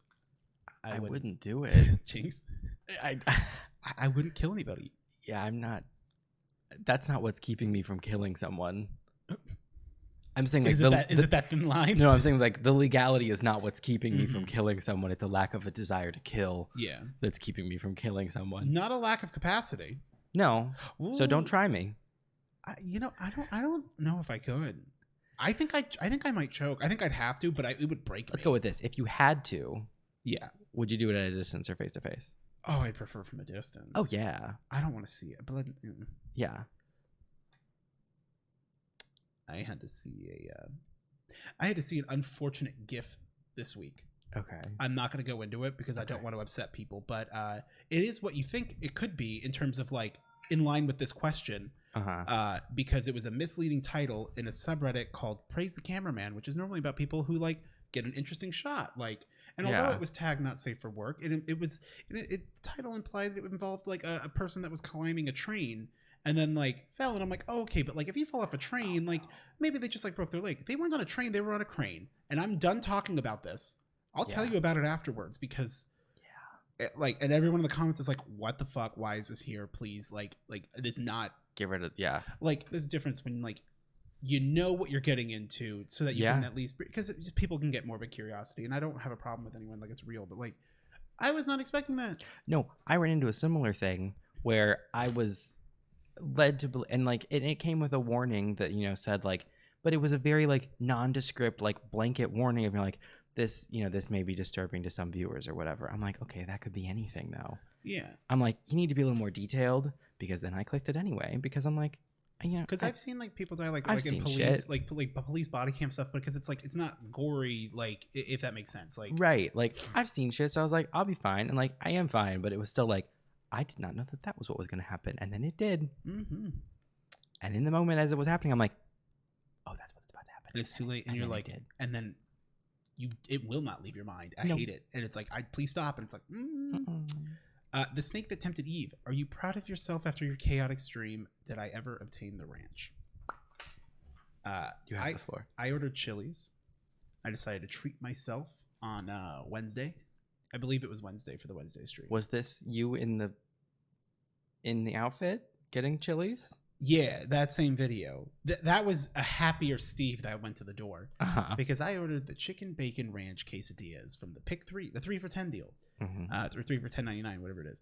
And I asked on like the special instructions. I said no pico, no pico de gallo, no sour cream, no ancho chili ranch, because I don't flavor. No, I asked for extra ranch, like regular ranch. Yeah, I get it, and it's sealed up. And I've been at this Chili's that I order from, like, and I've seen them like set up the orders for like DoorDash and whatnot. Like they set it all up. Like the people don't go in and like open it all up. Right. So Matthew, who delivered my food, did his job, and he did not steal my ranch, because I get this food and I am so excited because I was like, I'm going to treat myself. I'm going to fucking do it. And I was like, I didn't really want to. And then like, there's like, do you want to donate money to the kids? And I said, fuck those kids. And then someone gave me a donation and they were like, treat those kids. And I'm like, it's too late. I already paid. I'm sorry. But you know what? Also, fuck those kids. Kill the animals. Yeah. Save the frames. And I open up all this food.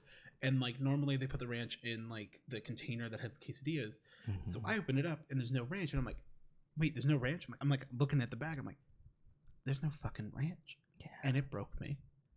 I mean, I just ended up like, I got a weird like high in terms of just like a chaotic high. I'm sure you've had one on stream before. It's just like, I'm gonna derail this, but like it's a fun bit to just go for. And I'd already been kind of debating on shaving, and him was like, shave on stream. I'm like, fine. So I just go and grab my razor, I wet it, and then I start shaving. Oh yeah, I dry shaved like a moron, and then they yelled at me, and I had to go. Like I was doing a lot of back and forth. Hence the long goatee, which was nasty. And then I shaved everything except the little chin strap, and then I drew little eyes on it. It was a good chaotic time. But there was no fucking ranch. There was no ranch in the bag. And then they go, but do you you don't have ranch in your fridge? And I'm like, no, because I don't normally have ranch with anything. And then my sister comes in and she goes, what are you yelling about? I'm like, I got this and there's no ranch. She's like, well, what's the big deal? I'm like, how am I supposed to enjoy the bacon ranch or the chicken bacon ranch quesadillas without ranch? And she goes, why is that a thing? See, what confuses me is if there's ranch in the name, in my head, you can't put something in the name if it comes on the side. Well, technically, it normally would come with, if you didn't do any like adjustments, the anchovy chili ranch. Okay. But I don't like that ranch.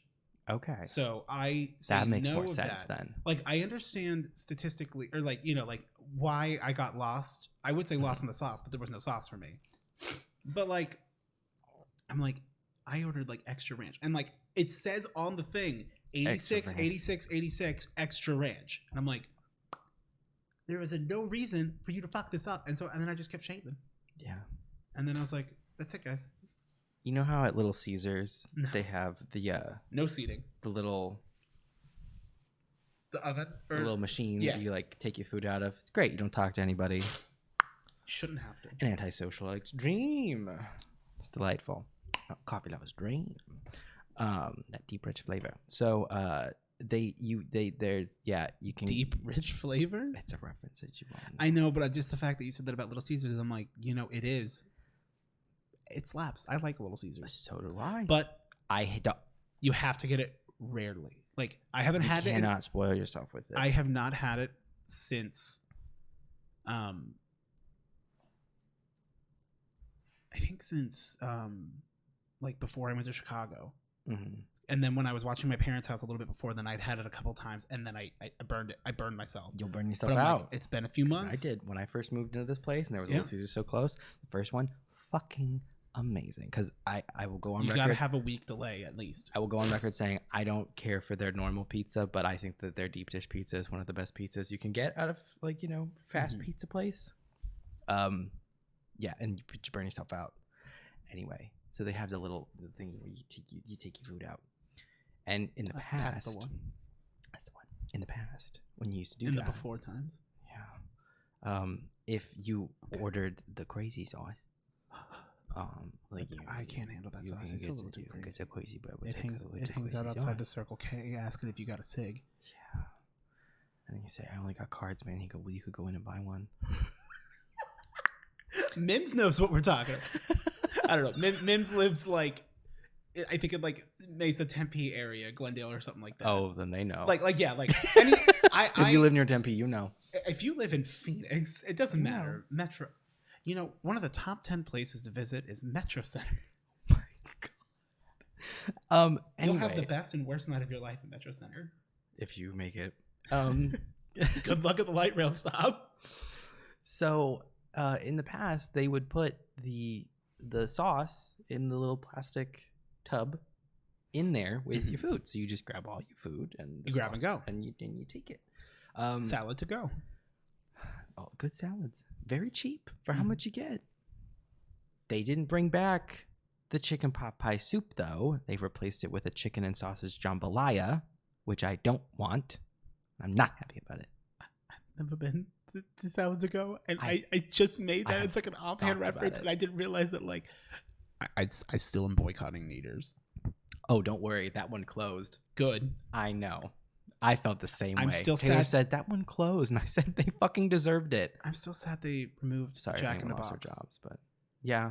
Even though like it didn't need to be a Jack in the Box. It was just a really cool one. It was an interesting Jack in the Box. It was like in a weird building. It was an isosceles triangular Jack in the Box. And if you went through the drive-thru, you went like under the big building, the corporate building. Yeah, it was bizarre. Cool. Crushed by the weight of financial success in the Fortune 500. So that was very specific. They stopped doing that. Yeah, because I guess they left it in there at one point, and someone didn't come in. Oh, like to get it at all. And the plastic melted. Oh, that's a really bad oversight. And like fucked up one of the machines. Shit. At this location or in general? I believe at that specific location. Okay. So then on a later date, I then ordered again, and this time I also happened to get the sauce. I don't get it every time, but I got it that time, and I went there and I got it. And normally it's like in a bag or something. You just take it and go. And so like I thought nothing of it. I assumed it was in there. It wasn't in there. So then like I was like, oh, they must have forgotten. I was bummed, but that was that. A later date, I tried it again, did it again, same problem. And again, I wasn't thinking, and I didn't like look properly. And then I got home and I was like, and I was like, they fucked it again. You didn't check the bag. I'm like, they fucked me again. And so I went in there another time, and I was like, make sure they saw it. And like finally I had to like, and I took it and I looked at it and I was like, the sauce, like where's the sauce or whatever? And they're like, oh, you have to ask for it now. They're like, because this is what happened. It melted or whatever. Which is a very reasonable and understandable thing. Completely reasonable. But and I was like, I'm never ordering the sauce again. They should have put a little laminated sign and just stickied it there that says, if you had something with sauce. Well, because you're not thinking, you got your earbuds in or whatever. And go. Yeah, you're just like, that's how it's always been. And so so now I don't order the sauce because I'm like, I purposely ordered Little Caesars because I could go in, grab this shit, and go, and I don't have to talk to a goddamn person. Although the sauce is good, it's not that good. It's not amazing. I got sauce in my fridge. It'll be fine. Oh yeah, for the ranch thing, to finish that out, some people were like, "Well, here's a recipe to make your own," like as if I have the ingredients on hand and the wherewithal to make ranch. I would hazard to say that with the modern industrial complex, it would cost more to make ranch than to buy a bottle of ranch. Yeah, I wasn't trying to cut your story off. But no, that was the end of my story. No, you're good. Yeah, because I cut yours off with mine. Two. In line with that, get on the Hydra's back. Where are we? Steph asks. Hey, Steph. Shit fingers. You sucked the piss out of your carpet. Stiff. You're one of my favorites. And I will say that. Y'all be better. He's dropping his rank listing. Dropping my rank in bio. Eric, any fun or frustrating train meet stories? Any interesting people? So I've gone to many a train meet in my time. How many trains have you met? Well, actually, I've how many trains have you forgotten? I've seen. That's the better question. I've seen many an actual live steam locomotive, and like they're impressive and gorgeous. I used to love trains. I'd love to go to a train meet. Next time you go to one, you should let me know. We go to them every year. I'll take you. Because like I loved trains as a kid. And I grew up. Yeah. But like I don't think it's something that you should be able to grow up out of. You don't have to. Trains are for everyone. Like PVC once, and you don't need money to have trains either. Like I grew up fucking broke, and like, but I had cheap ass trains, but I had trains. No, no, it was just one of those things. Like it was more of like I just always like my mom always made a point to go if there was a train that we could ride, I'd go ride it. Like that was always fun, and I do think I wish we had like.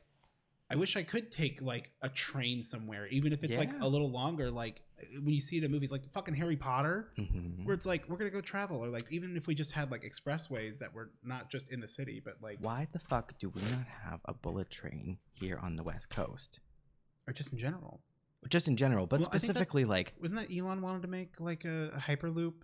I wish he fucking would. How about you do that instead of going to space? Well, I think he did, but then it also kind of seems like he just wants his own private highway, too. But like, can we go on it? Well, I don't even care about that. I'm like, I just want, like, can we have like a bullet train? Like, there's no reason. That's what I'm saying. Like, why? Let's go back to trains. Back to monkey. Well, like, the entire like greater western part of the United States is built on the concept of urban sprawl because we bought all this land and then we were just like, well, fuck it, we'll just use it. Yeah. So like, unlike on the East Coast where everything's jammed on top of each other, we have these huge, wide open fucking spaces. Huge swaths of land. Put a train. Yeah. Let me get on a fucking train and get to LA in 2 hours without having to do anything. Or I'd even take a 3-hour train. A 4-hour train. I don't care. Right. It doesn't even have to be a fucking bullet train. As long as it's a nice train where I'm not having to think. I just get in it and I sit down. You can have you can put a bar in it. You don't have to, but you could. You can make a lot of money doing it. I went on that train ride up to the Grand Canyon. It was very nice. Well, no. Trains have been interstate ever since they existed. That's true. Even the current ones, the sad sham of a thing that is Amtrak. I wonder if it's because it's not like cost effective. it wasn't previously, but it could be now. And right now, it would be a large sunk cost in order to set up. That's how you're not gonna get it because no one wants to put up the money, really. Right, but instead we get the fucking light rail, which is a goddamn joke, and took 15 years to build an incomplete line. Oh yeah, and did they finally get it up to Dunlop in 17 because they were supposed to? I don't even think they're that far yet.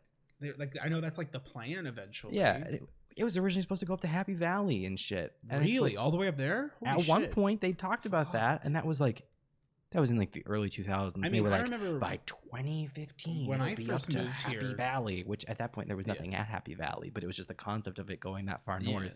And here we are in 2022, and it's like we can't even get it past Northern. No, yeah.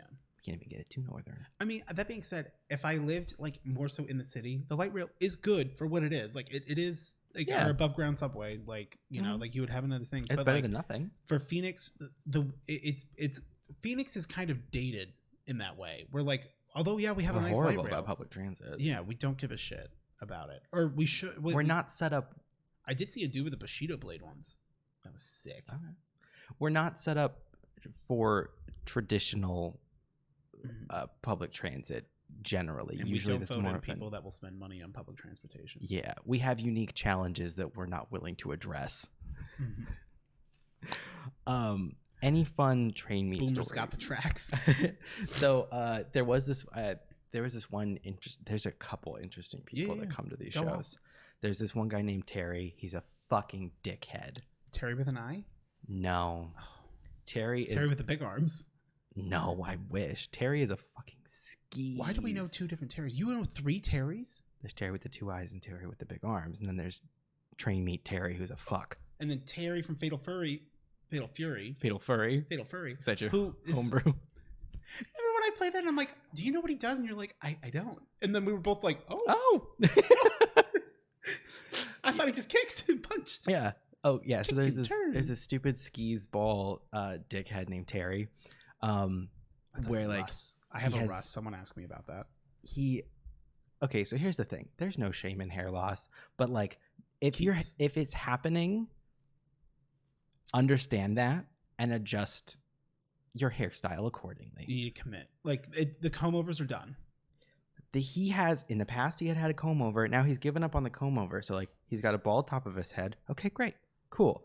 He has a long, stringy, unwashed, disgusting ponytail that goes down to mid-back that is always in like a hair tie, and he's in like a stained shirt and like that like nasty little like oily like. How many years have you seen this guy? I have been seeing this man for literally as long as I can remember. He goes to every train show that we go to because he's a vendor, because he buys people's train. He grifts people basically. He he'll find like people who are like doing like estate sales and stuff, like like their grandparent passed away or something, and he had a train collection, and they're like, I don't know what this is worth. I just want some money for it. And so he'll go appraise it. Yeah, and so he'll like lowball the shit out of it and then go flip it at the train meet for. And he doesn't have to put any work into restoring it or anything. Probably. Exactly. Or minimal work. Yeah, he never restores anything. He sells everything as is, which in and of itself is not a problem, but then you need to price it appropriately. Look, it's one of those things where it's like, if that's how he's making money, like good on him doing the hustle, but also you're kind of like, it seems like he's grifting. He's not being exploitative. He's taking a bigger margin than he should. Yeah, in a community that's like small and like everybody knows everybody. And also it's just like what makes it even more skeezy is that like it often is coming off the back of like, like someone died or something, and like this is what's predicating it. It's not someone being like, hey, I have a train collection, but like I'm just kind of done with the hobby, I'm gonna sell them, here you go. It's usually like a widow or someone being like, I don't know what these are worth, can you help me? And then he he always said that we could sell them for money, if something ever happened to him. Yeah, it's usually that, which is where like the skis part comes in. Also the general demeanor and just the way he looks. Yeah. And the way he is. Yeah. Sounds disgusting. And he doesn't sell things. Terry. I want a picture of Terry. God, you'll see him if you come with. And when's the next one? Tomorrow? No. Are you busy? Do you want to go find a train meet? Trainmeetup.com? Oh my God. And the other problem is he has a great inventory, and he doesn't sell things for like too much. He sells things for like maybe a little bit steep, but never out of the scope of possibility. But you're getting it right now. You're not having to wait online. Exactly.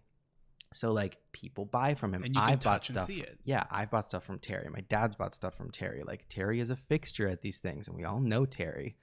And like nobody likes Terry. Nobody respects Terry. No. Terry's a fucking dickhead.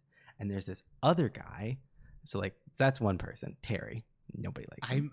Fuck our podcast. It's a train cast. Terry's now. a dickhead. That's the title. Huh. Terry's a dickhead. Terry's a dickhead. He is. We'll do a little star instead of the I. Well, instead of the C. Yeah. Terry's a fucking dickhead. Write that down. That was good, right? That was good. Terry's a dickhead. I'm trying to think of who else. There's this really, really sweet guy. Fuck. I actually don't know his name. I literally don't. My dad does. Yeah. My dad knows his name. He always wears this huge cowboy hat every single time. And he's Call him Tengao. And he's a really nice guy. And again, I've seen him every single time. If you're in a niche thing, you gotta have a thing. A thing. He's really sweet, and like he literally like watched me and my sister grow up. Like he's like we talk to the guy every year. Mm-hmm. Like it's crazy. He's literally like he would be like you would go like with somebody. You're like, hey, you want to see trains? And he's like, I've known him since he was literally. A little caboose, and yeah, it's like no, he really has. He literally has. It's crazy. He was there when you were born in that hospital. On that, he's the one that broke the air conditioning. Like that's like he's really nice. He doesn't really like he doesn't often do the same like gauge and stuff that we do. Like we tend to like do O gauge. He does HO for the most part. There was a period where I was into HO for a while, and like we actually like did some like trade stuff and everything. But like I cannot think of his name. But I've also never known his name. I always just know him as like Big Hat Logan, the guy with the big hat. It's like he's part of it. There was there's a person who's she goes by Pam now. When I was growing up, she went by Pat, and is now living as Pam. Oh, okay, good for them. So that was really cool to see like that change. Honestly, it's crazy. Like these people, like you literally see them over like your lifetime. Like you actually see like them all like they're changing as much as you are. Yeah, you see like except for Terry. Except for fucking Terry. Terry stays the fucking same. Like you see like like the people that are your age like growing up and going from like like holding their parents' hands, and now like they're behind the table like like and you're like the one talking to them and stuff, and you're like hey, I remember like do you remember back in was it 2003 we had that like one event at this thing, and like we were like on a team for something, and they pulled the fire alarm, we all had to like get out. Like it's crazy how like it's like the people that go to like the same conventions. It's a convention. It's a convention, yeah. It's crazy. How convenient. Yeah, it's a convene at the convention. So it's crazy that like there's all these people that like I just know, and there's the lady who works for the TCA, which is the Train Collector Association or whatever. And is that her life? Yes. And she loves to say no. No. Oh, I was gonna say she's Margie then, but I guess she's not. No. She is very well intentioned, but oh boy, howdy, does she want to get like those like tickets for the raffle sold? And every single time, like someone's got a gun to her head saying, you sell these 50-50 raffles. And she's going to sell those tickets. And every time you see her from like across like the fucking she'll table, make eye contact. You're like, oh no. And she has also seen me and my sister grow up our entire lives. And as we like reached adulthood, then she was like, are you guys interested in like becoming members of the TCA and everything? And like, and my family, we all love trains. We're not here for like the organization part of it, like paying the dues and stuff. There's no point in it. It's like we're not part of the TCA. You guys, I feel like what perks would there be? None for us. It's like social things. None that you guys would use. So it's like it's all social stuff. Like unions. This is a right to work state. Yeah, they're giving us the right to work. For them for this little. If they tell you that unions are bad, they're wrong. So we never joined like the TCA or whatever, but she'll still ask, and she wants to sell those raffle tickets, and it's crazy how like you meet all these people. It's the same song and dance, and she's like, I gotta, and she's like, I gotta do it to him, and you're like, very well. Yeah. How many times have you bought tickets to the 50-50 raffle? Never, not a single time. Now, has she gotten close though? There have been times when I thought about it to make her go away, But usually there's enough of a crowd that I can just kind of slip away. I can be like, oh, sorry, I gotta go talk to my dad, and then I'll just like. Well, now with smartwatches, you can be like, oh, sorry, yeah, I gotta take this.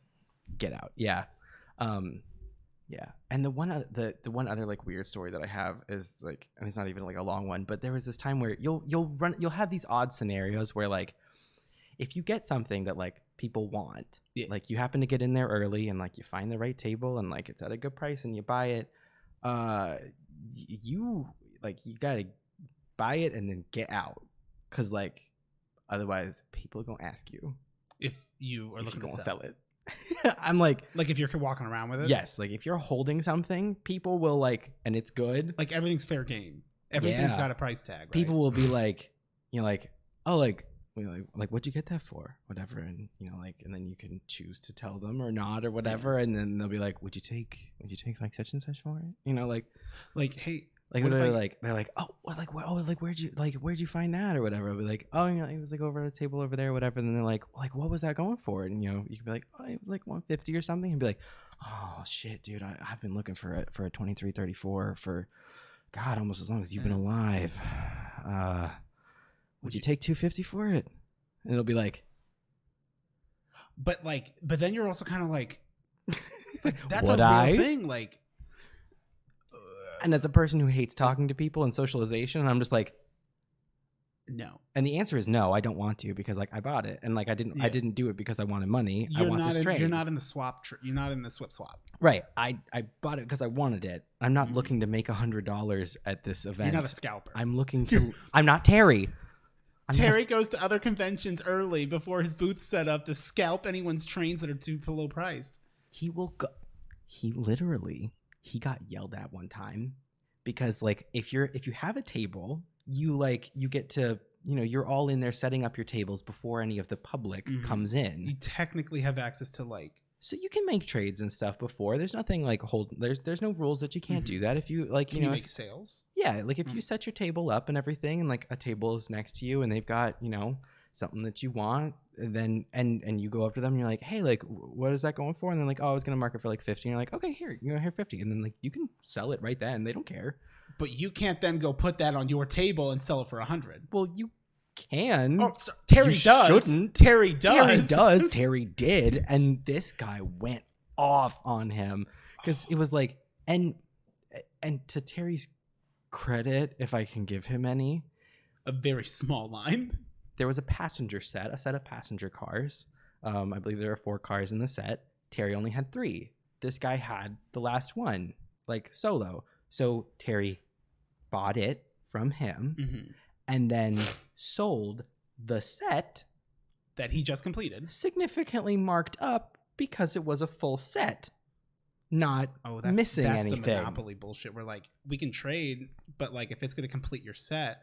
Like the guy completed the set without thinking it and then was like, well, I want it back or whatever. Like it doesn't matter. Right. It's just scummy. It's shitty. There was nothing like, there's no rules against that or something. He could have sold it at a different event. Right. He could have maybe waited. Yeah. No, but he like flips the whole thing and like sells it right there or whatever, to the point where like we're walking past the table. Like we happened to walk past Terry that year and we're like looking at the stuff and he didn't really have anything we were interested in that year. And then we like keep walking to like another, like another table or something. And the guy was like, are you looking at Terry's stuff? And we were like, oh, yeah. Oh, when he said it with bite. Uh-huh. And he's like, does he still have that set of the 027 Streamliner passenger cars? I'm like, yeah, I think so. And he's like, do you want to know what that fucker did? And we're just like, okay. No, but is this one of those things where like you're kind of like, I mean, like, yeah, I want to know. But you have to act like. But I was kind of like it was shocking. He literally said fucker. Like, out of my way, bitch. Same energy. Yeah, it was very like much like how you just had to give me this big preamble of Terry and the trains. Yeah. It's not so crazy for me to do that. That's all I'm saying. I wasn't leading up to this story though. You were. That was the question. Yeah, so it's crazy shit like that. But yeah, that guy was like, no, but what happened? I'm sorry, I totally didn't mean to derail that. So like, he's like, did you hear what that fucker did? Oh yeah, and then he proceeds to tell us the whole thing. He's like, he came over here before the show was over, and like, and he asked me for like, he was asking if I was selling this passenger car, and like, I was selling it for like $50 or whatever. The fucker lowballs me. He's like, well, how would you take 40 or whatever? And he's like, He's like, and it was just the one, so I figured like, yeah, what the hell, just get it out of here, like get it over with. Yeah, and, so like, yeah, I let him vendor. talk me down to the 40. He's like, then that fucker walks over there, puts it with his set, crosses out like the price, and like runs it up another $100 or whatever. And I'm like, yeah. But also, you shouldn't have done that. Like it's one of those where it's like, what he did is not illegal. He knew Terry by name. He should have known better. But at the same time, that's shitty. It's still like it doesn't mean that he should be able to get away with it. Right.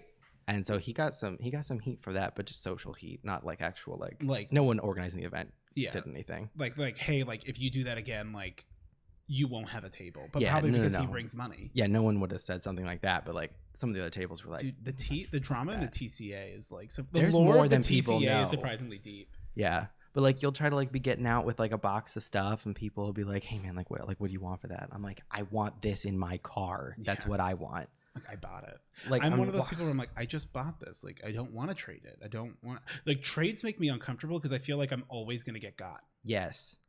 Well, and like it doesn't matter what it is. Well, and my mom doesn't like trains. She doesn't collect trains. She like appreciates them, but she doesn't collect any of her own. But she likes. So like they made like corresponding buildings and stuff with them, and the brand name was called Plasticville, and like they're old school like cute little like 60s ranch houses and shit like that and everything, and she likes those. And Plasticville, well, yeah, because you guys do your did you guys do your Christmas tree this year already? Not this year. Oh, I was gonna say I was actually no, you're too busy honestly. Yeah, we haven't done it this year, but they make Plasticville stuff, and so my mom found a box of it, and like Plasticville stuff like it runs for like a pretty penny because like they didn't make a lot of it and it didn't hold up great unless it was well cared for.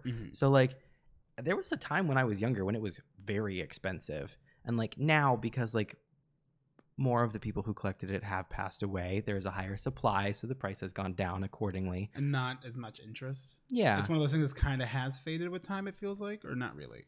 In the community it's still good. It has changed. What people are wanting more of and willing to pay more for has changed. Like people aren't really interested in like pre-war locomotives anymore because like everyone who was old enough to have ever played with that or to have seen like an older cousin or something play with that, most of them have passed away at this point. So there's less interest in that because there's less nostalgia for that. Because that was what the big sell point was. Right. Post-war is still really big because like even people my age and everything, like our parents played with that. They were like on the very tail end of it kind of a thing. And a lot of them, like their older siblings specifically played with it more so, and they got the hand-me-downs. And so like it's sort of like it's very much like in the interest right now. But like some of the really older stuff is becoming, even though it's rarer now as time goes on, the price goes up, but the demand is pretty low. Yeah. So like Plasticville, the supply has gone up and fewer people are interested in it because fewer people nowadays, I would say, and maybe even know about it.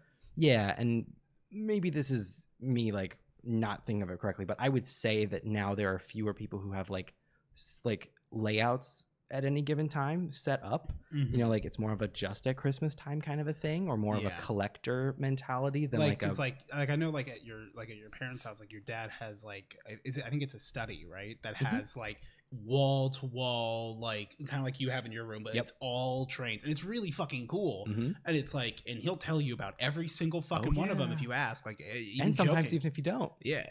But then like, and like your guys is like at Christmas time when you guys have done it, like it's insane. I remember I remember the year you were so fucking excited that you're like I went and spent an entire weekend just writing on bags, and we documented everything. Yeah. And how much time did that end up saving every year? So much.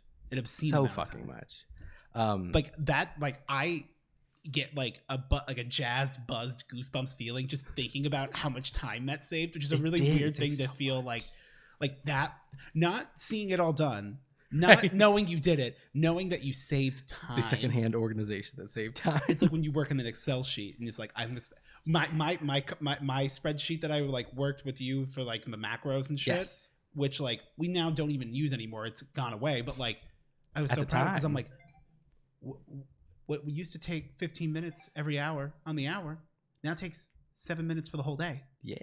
And it's like, I did it, bitch. Yeah. So the Plasticville basically like my mom bought this entire huge box of it. Yeah. She found like a whole box of it, and the guy was like, oh yeah, you can have it for like $50 or something. So like my mom bought it, and then like my mom was like, oh here honey, can you hold this? So I was like, yeah, sure. So I'm holding this like box of Plasticville stuff, and like I don't like Plasticville. I don't give a shit about Plasticville. Yeah, fair. It's just not me. I like the trains. I like things that move. But I'm holding this for my mother, who then disappears into a crowd somewhere, and I start getting like sandbagged by people being like, hey pal, would you be interested in selling that Plasticville? Looking for a swap? Yeah, and I'm just like, no. These are my mothers. These are my mothers. Well, these are my mothers. Well, there was one like the first. You're like, these are my mothers. Literally, like, and my knees hurt. It was so stupid. Like, and like the first person that like kind of said something was just like, "Oh, hey, like Plasticville, that's awesome!" Like, and he didn't. He kind of made it sound like he'd be interested, but didn't like ask me outright. This other like really frantic guy, and like came past. Is he French? No, and he was like a little bit like sketchy, and then he just like comes over and he's like, "Hey, man, you got any of those? I see that's a lot of Plasticville. Would you be willing to, maybe part with those?"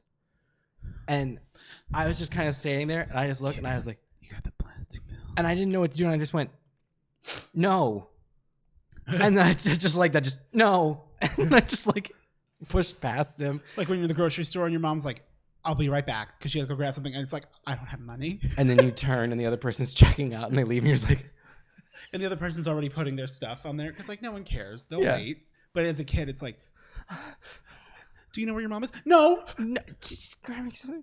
Yeah, it was. I don't have the. Do I have to work in the back? It was very that. So that was an incredibly long answer to your very simple question, but that's train. That's trains. That's baby. the train fandom. So what do they call shipping in train culture? No, those are ships. Oh, we call it coupling. Oh, okay. Now in the boat fandom, they call it training. Yeah. Yeah. No, that honestly, I could hear you talk about that shit all day. Like that, like I was genuinely enraptured. I didn't think I was gonna have that much to say. I'm glad you did. It's fucking like fascinating because it's like it's a secret side of you I don't know. It's a whole other it's like Plasticville Eric. Listen, it's a I'm whole your other society. Plasticville in the. Fuck me, Ken. Fuck me, Kenny. Fuck you, I'm kidding. Chill, dude. I don't know why you're in such a big time rush. Then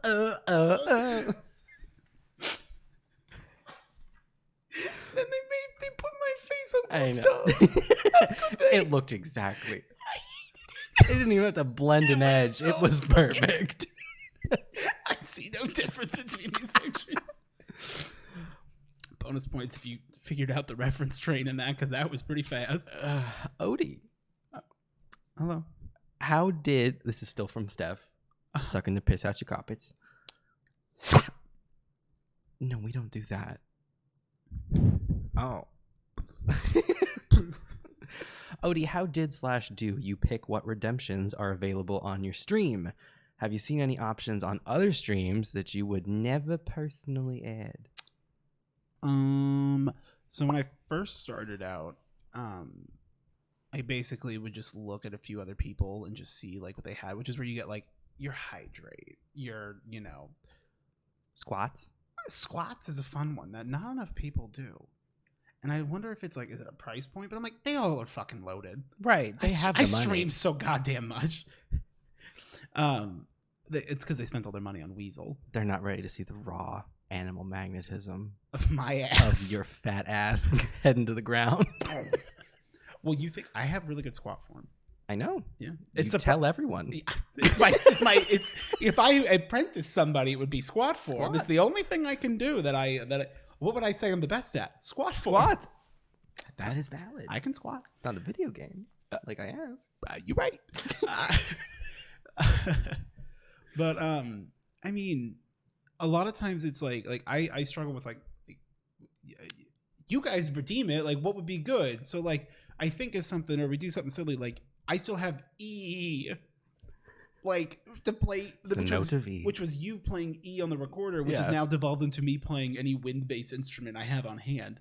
Of your many options, I have 2, but that's still a lot of options. That's more than one. Yeah, I technically have 2 recorders, an ocarina that you got me, and I have mastered that first song, like the song of I think it's Song of Storms. Yeah. Yeah. Like I've gotten it to where like I can actually play all the notes because like it's weird. Yeah. Sometimes when you're holding it, like you think like you're holding the, like whatever, like you just hold this one thing and then like you blow it and it's like it doesn't sound like a note. Yeah. It's weird. I need to learn other ones, but I'm like I won't sound good, so I don't want to. Learn Saria's song. That's my favorite one. Hell yeah. Sorry, not sorry. Sorry, not Saria's song. Poot's not sorry. Poot's not Saria's song. That in Super Smash Brothers, that mix that they do of like the big like sweeping orchestral like the blend or whatever, and then it does this tiny little like 10-note segment of Saria's song that's like this like booming orchestral like. You'll have to pull it up because I want to hear it later. And it's so good, and then it's gone. But that's why it's and good. It's the only clip of it, and I keep looking up. I'm like, does someone do like an orchestral version of like Saria's song? Because like it sounds so fucking cool, and then it's just this tiny little segment. Anyway, I'm sorry. No, you're fine. Proceed. Otherwise, for like stuff that other people do that I wouldn't. I mean, I don't know. I don't really go and like look. Like I do watch other streamers, and more so like I'll like kind of like check them out and just hang out and chat, listen for a bit. Maybe like chat a little, but I don't really, as dumb as it sounds, I don't really use like their redemptions or anything. Right. Well, like I never use like even when I'm watching yours, I never do anything. Even the meme, I don't even think about it. Yeah, that's just it. Like you come in rap and like that's just me. That's just how I interact with it. Yeah. But, you know, like the only one that I've had to really like cut back on is I've had to limit the give Zuki a treat to one treat because I don't want to give him kitty beaties. Yeah. And like he's actually like someone asked if he was like lost a little bit of weight, and I'm like I don't think so. Maybe he's running more because Lucy's just out here breathing. He'll like go up to Lucy's just going like little pug just living her life. And then Zuki will come up and go. And like the dog will go like, and he'll go. And then he'll go. And like cause his arms are weirdly long. When he like wraps around, he'll go like. Hey Google, stop. I don't even know what it was saying. It was an address. Is that Terry? Is that Terry's house? Anyway, he just does weird shit. And I'm like, you wild it. And he'll just like, and like, so like they'll run and like Zuki gets dragged for a second. And I'm like, because Daisy didn't have the strength. But yeah, I don't know. There isn't really, I don't know. I haven't seen it. I don't know. Sorry. Yeah. I would not have one that said compliment Terry. He doesn't deserve it.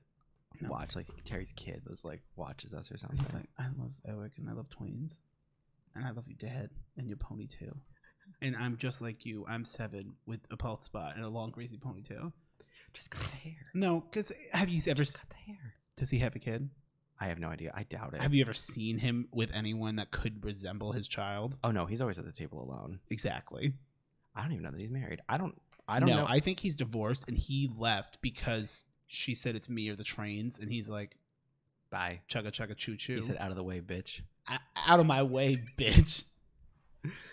Dude, JoJo fucking slaps. I will show you only clips of parts that are cool, so you do not have to watch anything because they fed poop to a baby. Yeah, you said that. Yeah, it was a real thing, and I was very confused, but also like the baby deserved it. The baby almost killed them in their dreams. It's all about stands. St. Cupid asks, if you had to pick a mob from any video game to make a whole army out of in order to fight that video game's boss, or just for funsies. Oh, I didn't read this all the way through. Which mob would you pick? I would pick mimics. I can make an army of them to fight the final boss. Who's the final boss is like all the robots, right? I mean, I'm going with the just for funsies approach because like Prey doesn't really have a boss in the conventional sense. You don't fight the gigantic Typhon. Oh yeah, that envelops the station. I mean, but I just think an army of mimics. That's a lot of power. They can turn into shit. That's a lot of damage. Oh, this is a YouTuber I watch called like Nikachu MTG, and he'll always go like. And like they hits him for like 28 damage. That's a lot of damage, and he says it the same way every time, and it fucking gets me dead. What would be a good? What's a game I've played recently? An Army of Heartless, a handsome secret of dark. That was good.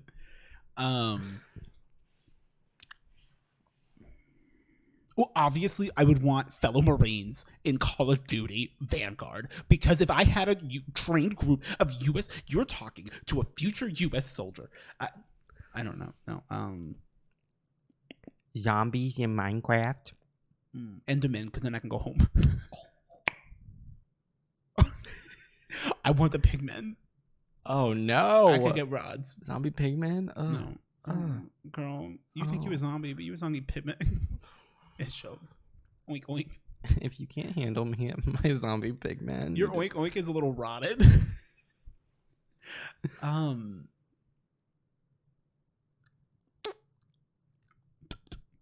That's not. I didn't need to be making all those noises. Ooh, to beat the final boss in like BioShock, to have splicers. Yeah. Like that would be cool. Yeah. Like even if they're like the shitty dumb ones, like like. I forget what they're called, but they're the splicers big that are daddies. No, not big, ooh, yeah, having big daddies, of course. That's BioShock too. No, but the little. I wouldn't want the little sisters. Little I don't need an army of little sisters. Little mama, let me whisper in your ear. We've been trying to reach But if you have the little sisters, you'll kind of have the big daddies. Are you right? Kind of. And maybe the big sisters, if we're talking about BioShock. Maybe. It depends.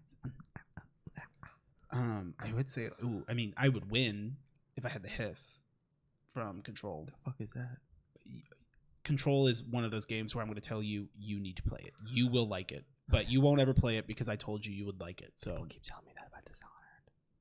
Oh, Dishonored! I need to play Dishonored. People Ori told me it was amazing. People are like, you like Prey? You should play Dishonored. And I'm like, okay. You can't tell Eric to do it because then he won't want to. You gotta let him get there on his own.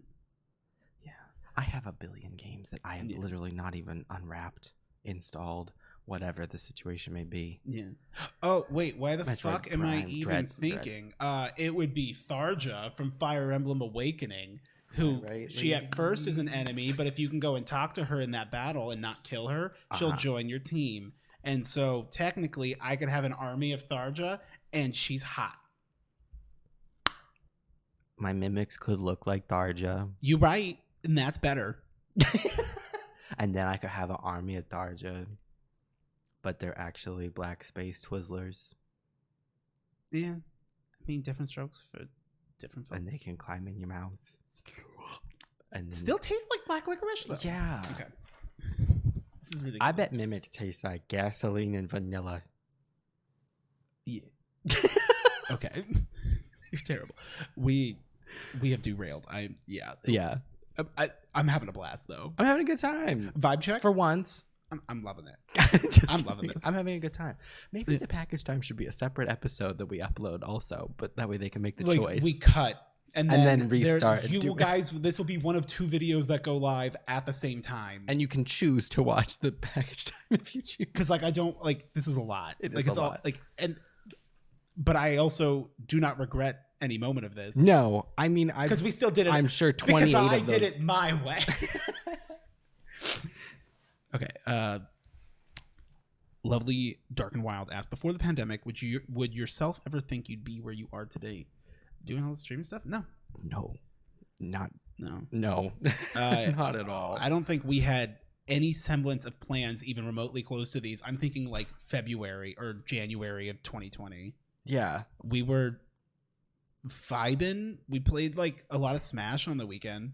I had the idea you were gonna move home to buy a house, like just save money to buy a house because like your job was pretty decent and like you could actually just save it. I was going like I made, technically, if you look at like the date that my channel was made, it was made in, I believe, November of 2019 or October of 2019. Oh, really? Yeah, because like I had thought about making it, and then like I just kept being like, oh, you know, I'll figure it out at some point. You never wanted to make the first one. Right. And then I just kept doing that until the pandemic happened, and it was like, well, shit, what the fuck else am I gonna do? I'm stuck at my fucking parents' house. I'm at my parents' house. You can't keep watching that same Rick and Morty Musical.ly video.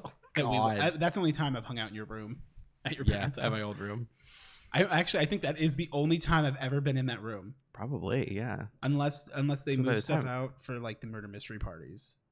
But no, that would have been before. You probably still had your old room, but they were storage. Yeah, by the ones that you were part of, we wouldn't use it for any of the murder mystery parties. Yeah, that's fair.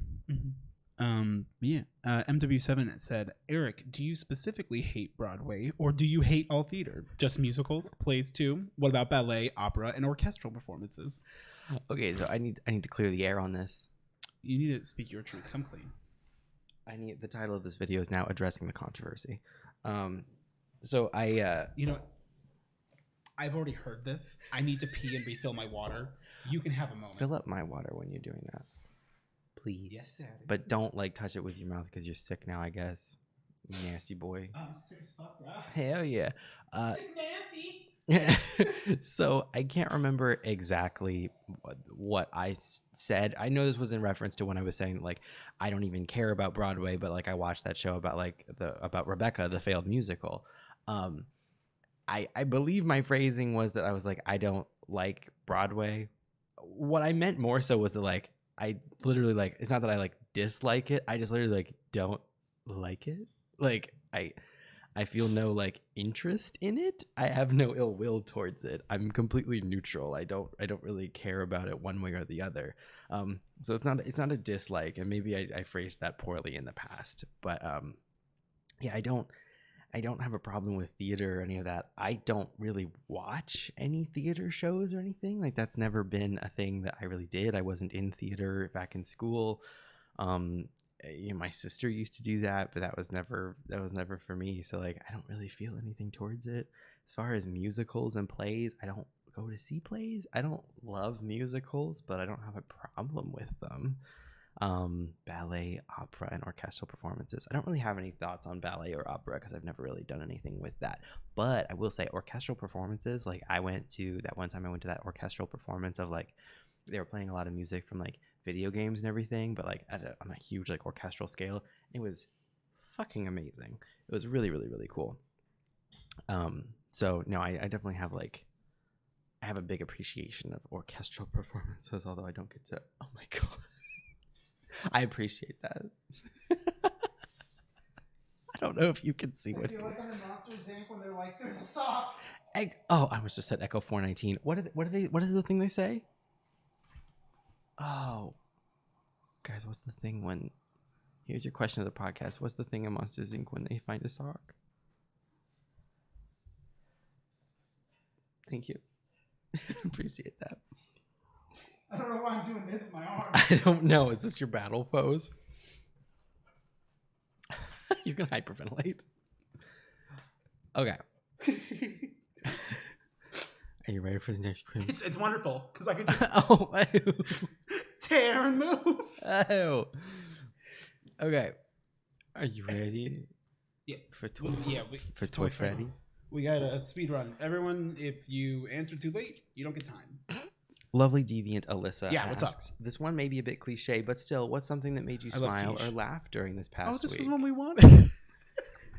We were really said as excited. if we don't like any of the other ones. No, but like this was one that we were like both like this is a really nice question. It doesn't have to be anything monumental. It can be sincere or humorous. It can be anything at all.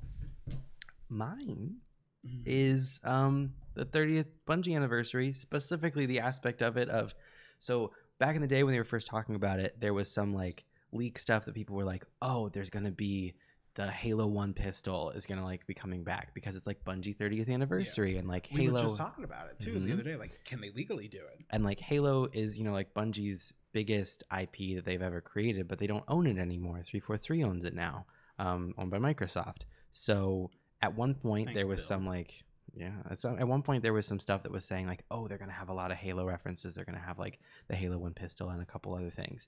And then there was a lot of like backlash to that said like, actually, no, they're not going to have any references to Halo because they can't like sort that out with Microsoft, like the IP issues, like they can't resolve them. So like it's going to be a celebration of Bungie, but Halo is not going to be a part of it. But like you can't. It's still their history. Like, and that's what people know Bungie for. Like, better or worse, I understand they've been around for 30 years. Most people do not know anything else that Bungie's made other than maybe Marathon. Like their other IPs just didn't get very big. Like that's just, it is what it is. And so I was like so bummed then at the thought that like Halo wasn't going to get to be a part of it, because like I love Halo. Halo's been a part of my entire fucking life.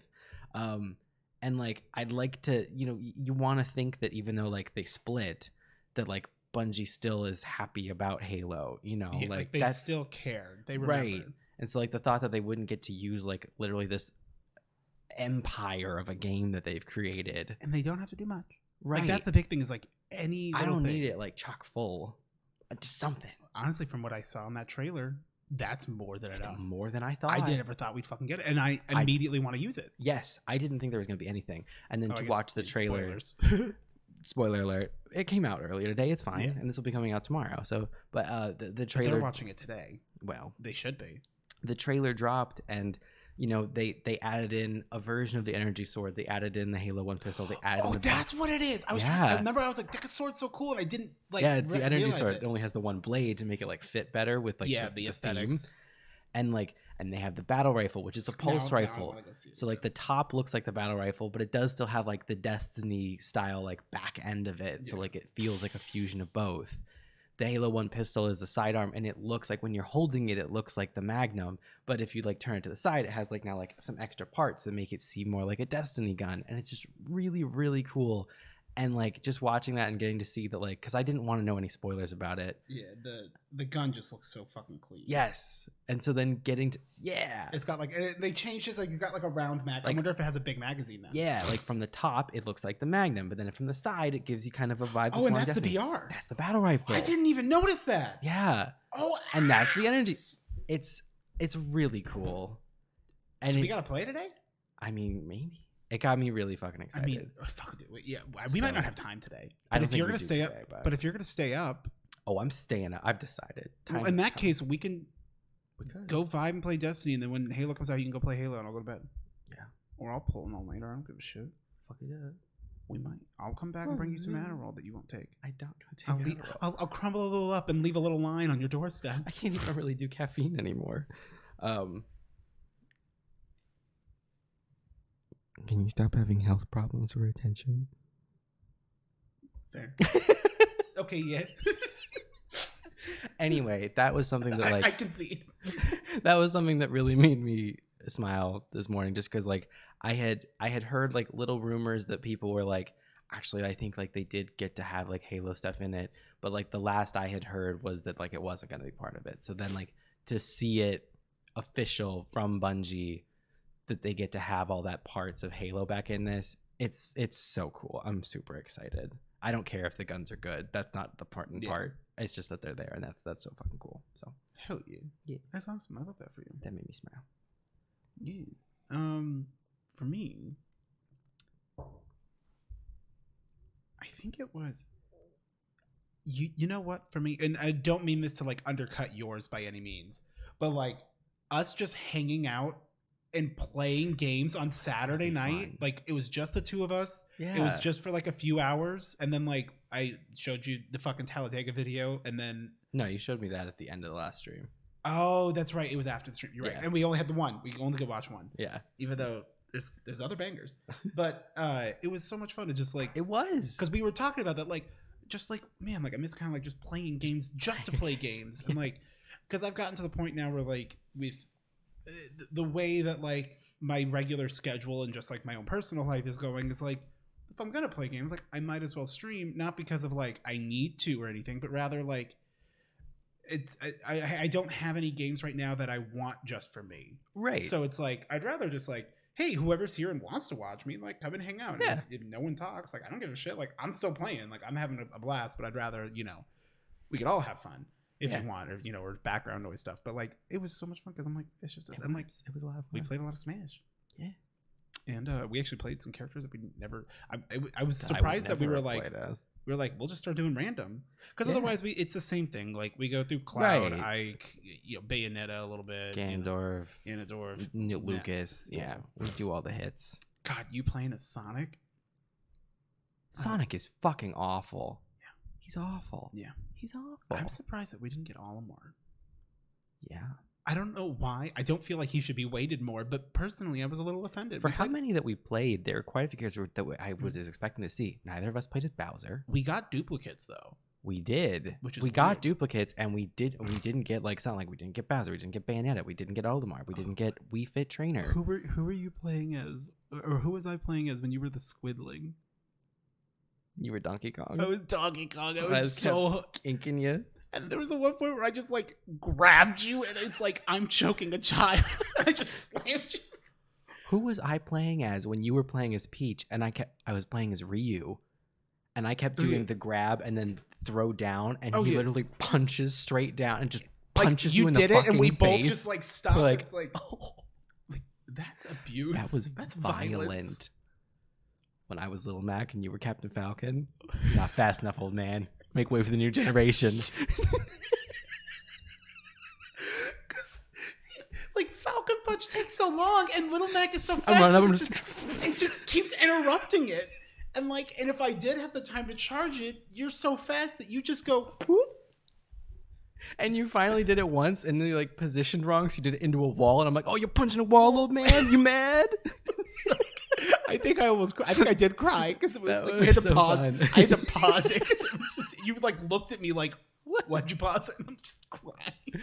That was a lot of fun. And that was like something that was really nice to do. Like it's just fun. Yeah. Do we have any more? There's a couple more.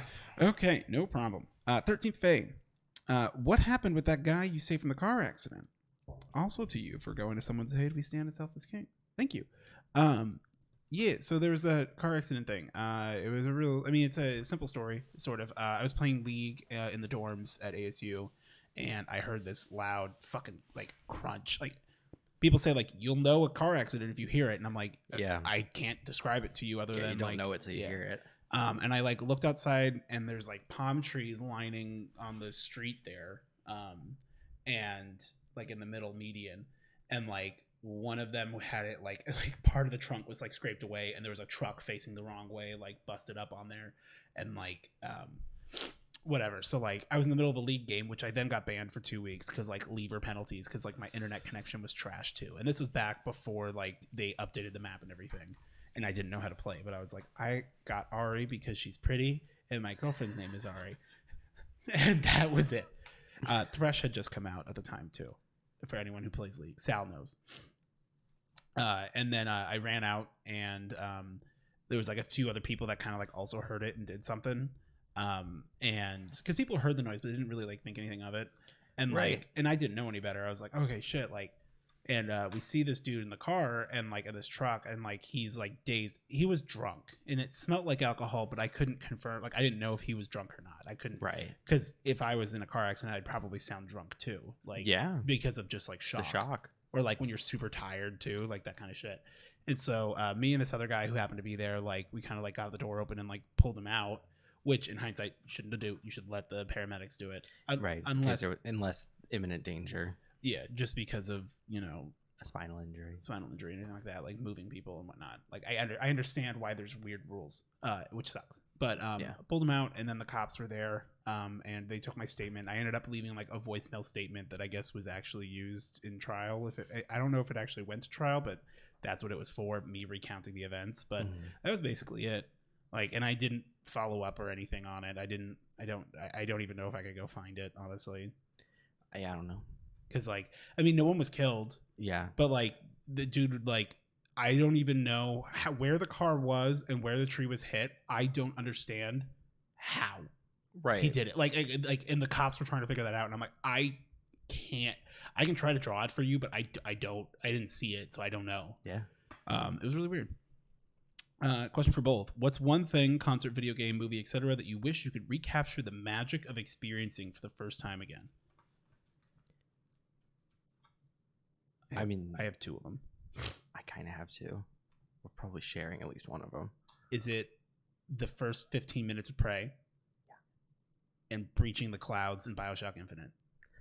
Mine is not, but that is a great one. Mine is Prey. Yeah. And then the other one is the very first time I played Dead Space.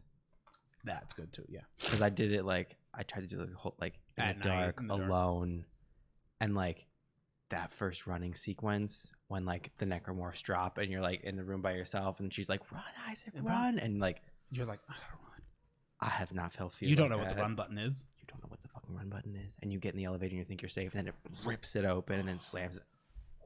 Such a good game. I have not felt fear like that. In a long time. In a long time. Since Uno. Yeah. Not since that guy asked, hey, you looking the part with that plastic bill? Yeah. Have I felt fear like that? Terry's a dickhead. Terry's a fucking dickhead. Yeah. But yeah, those are the 2 like ones of like more recent note. I'm sure as a kid, like yeah, I don't know. I could probably say something, but I don't even know how accurate it'd be, and I don't want to take up too much time trying to remember like when I've never had an experience like Prey. Yeah. And I think you were with me, right? No, we were living together when I played it. We were living together, but we didn't. And you didn't realize that I was actually about to play it. Yeah. And then I was like, hey, this Prey game's good, right? And you're like, yeah. Oh, yeah. And I was like, okay. And I'm like, why am I resetting? And you were like, keep playing. I'm like, okay, keep playing. And then you heard me go, what the fuck? Well, I'm pretty sure I busted into your room. I was like, what the fuck? And you're just like, yeah. That was how I was with Prey. I had heard maybe a couple things about it and I just bought it kind of on a whim. It was one of those things where it was like, it was a Black Friday sale where it was just like in a list of a lot of games. I was like, yeah, sure. So I bought it and then didn't play it, sat on it for like a month. And then, you know, like December rolls around or whatever. And I'm just sitting. It was when I was living with Brandon and Taylor. And, you know, Brandon was doing something. Taylor was like hanging out with her parents. And I was just like, I guess I have that new game. I'll try it or whatever. And I played it. It was like early in the morning. I started it out and I was just like, what the fuck? And I played the game all fucking day.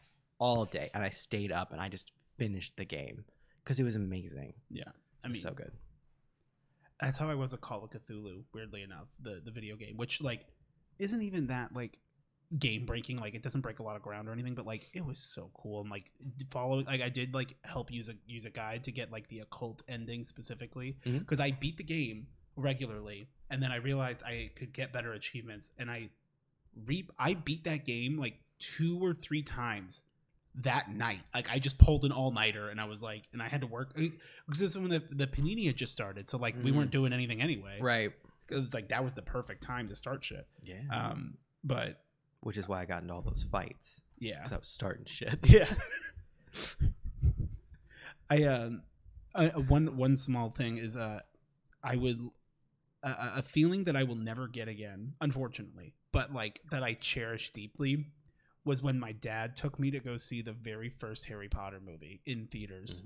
We went like on opening night because I had read the books and I was so fucking excited, and like we got to sit in the front row, which like it's because it was packed, and I'm pretty sure my dad wanted to smoke a bowl before we left, but like it made it a thing to where every Harry Potter movie I saw for the first time in theaters, I had to sit in the middle of the front row. I don't care that it hurts my neck. I don't care. That's how it was. And I remember like as a kid when it's like at the end, he's like, and you know, bonus points, bullshit. And like they win. And I'm like, I remember as a kid, I'm like, I know I jumped out of my seat. My head almost hit the ceiling. It didn't. But like as a kid, it felt like that. And I'm like, I can't get that feeling again. Yeah. But I live, like I have tingles right now just remembering like the fuck it. Like it was such a good memory. And I'm so happy my dad did that with me. Because I'm sure he just remembers it as being a fucking movie. Like I know, it's so funny how like there are things where it's like, you know, like you'll tell your parents things, you know, like later in life of, you know, like, oh my god, do you remember when like you know when you said this or what, like I did this or we did that or whatever, like or whatever, and then they're like, oh, did I say that? Yeah. Oh, okay, yeah. And like they do not have any reverence for it, like memory of it. And it's like a formative thing where I'm like, what do you mean did I say? Yeah, of course you said Shrek that. On Mother's Day. I remember that. Huh?